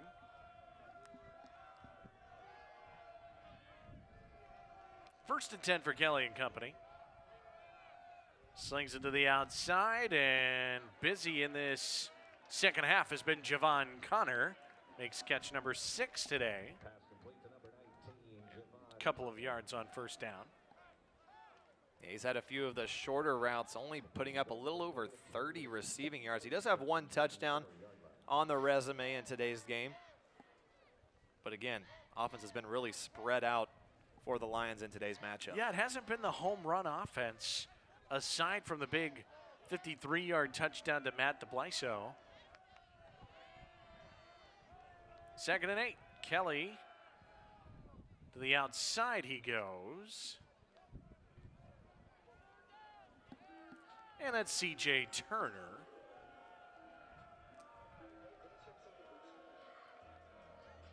They'll bring up a 3rd and short, 3rd and 3 or so. A little to get to the 16. Little underthrown there by Kelly. Saw him shaking his head a little bit after that play. Puts him in another 3rd down situation where instead it could have been a possible first down if he just got the ball a little higher. But I don't think it's going to make too much of an impact on the game at the end of the day. As we have 100 seconds left in today's game. Handoff. Nope. Kelly keeps it. Nice fake. He's close to the first down marker, but it looks like he is short. And it is 4th down for Southeastern Louisiana. And they don't kick it much, so I anticipate them going for it here. With 1:15 to go. They get the first down, then they can take a knee and head back to Hammond at 7-3 and 6-2 in the Southland Conference. A real chance to win the league. ACU is going to drop to 5-6, 4-5 in the conference. Wildcats head to Mississippi State next week in Starkville, Mississippi. SEC Network Plus. And that appears to be a first down to try to wrap this thing up, and it is a first down as they move the chains. This is another huge win here for the Lions. After 6 games this season, they were sitting at 500, 3-3 since then. After the bye week, made adjustments, got back on track, had a few big wins. Another good quality win here pushes them to 7-3 and really in that playoff contention, which they'll take into next Thursday. It'll be a big deciding factor if they'll head to the FCS playoffs or not. How far could they go in the FCS playoffs? I think this team could make a run. The way they're looking right now doesn't seem like anybody can stop them. Last week, practically embarrassed Central Arkansas 34-0. This time they score 35 points in the first half against Abilene Christian, 21 points in the final 3 minutes. This team has a lot of opportunity and a lot of potential going into December. Fun season, partner. Fun season of football for Owen Simpson. Our entire crew, the gang headed by Hutton Harris, Zach Cardile saying so long from Abilene, Texas. Once again, the final score, Southeastern Louisiana 35, ACU 14. It's been a presentation of Southland Conference football on ESPN+. All games airing on the ESPN network, so streaming live and archived on the ESPN app. Until next time, so long. Take care. Good night, everybody.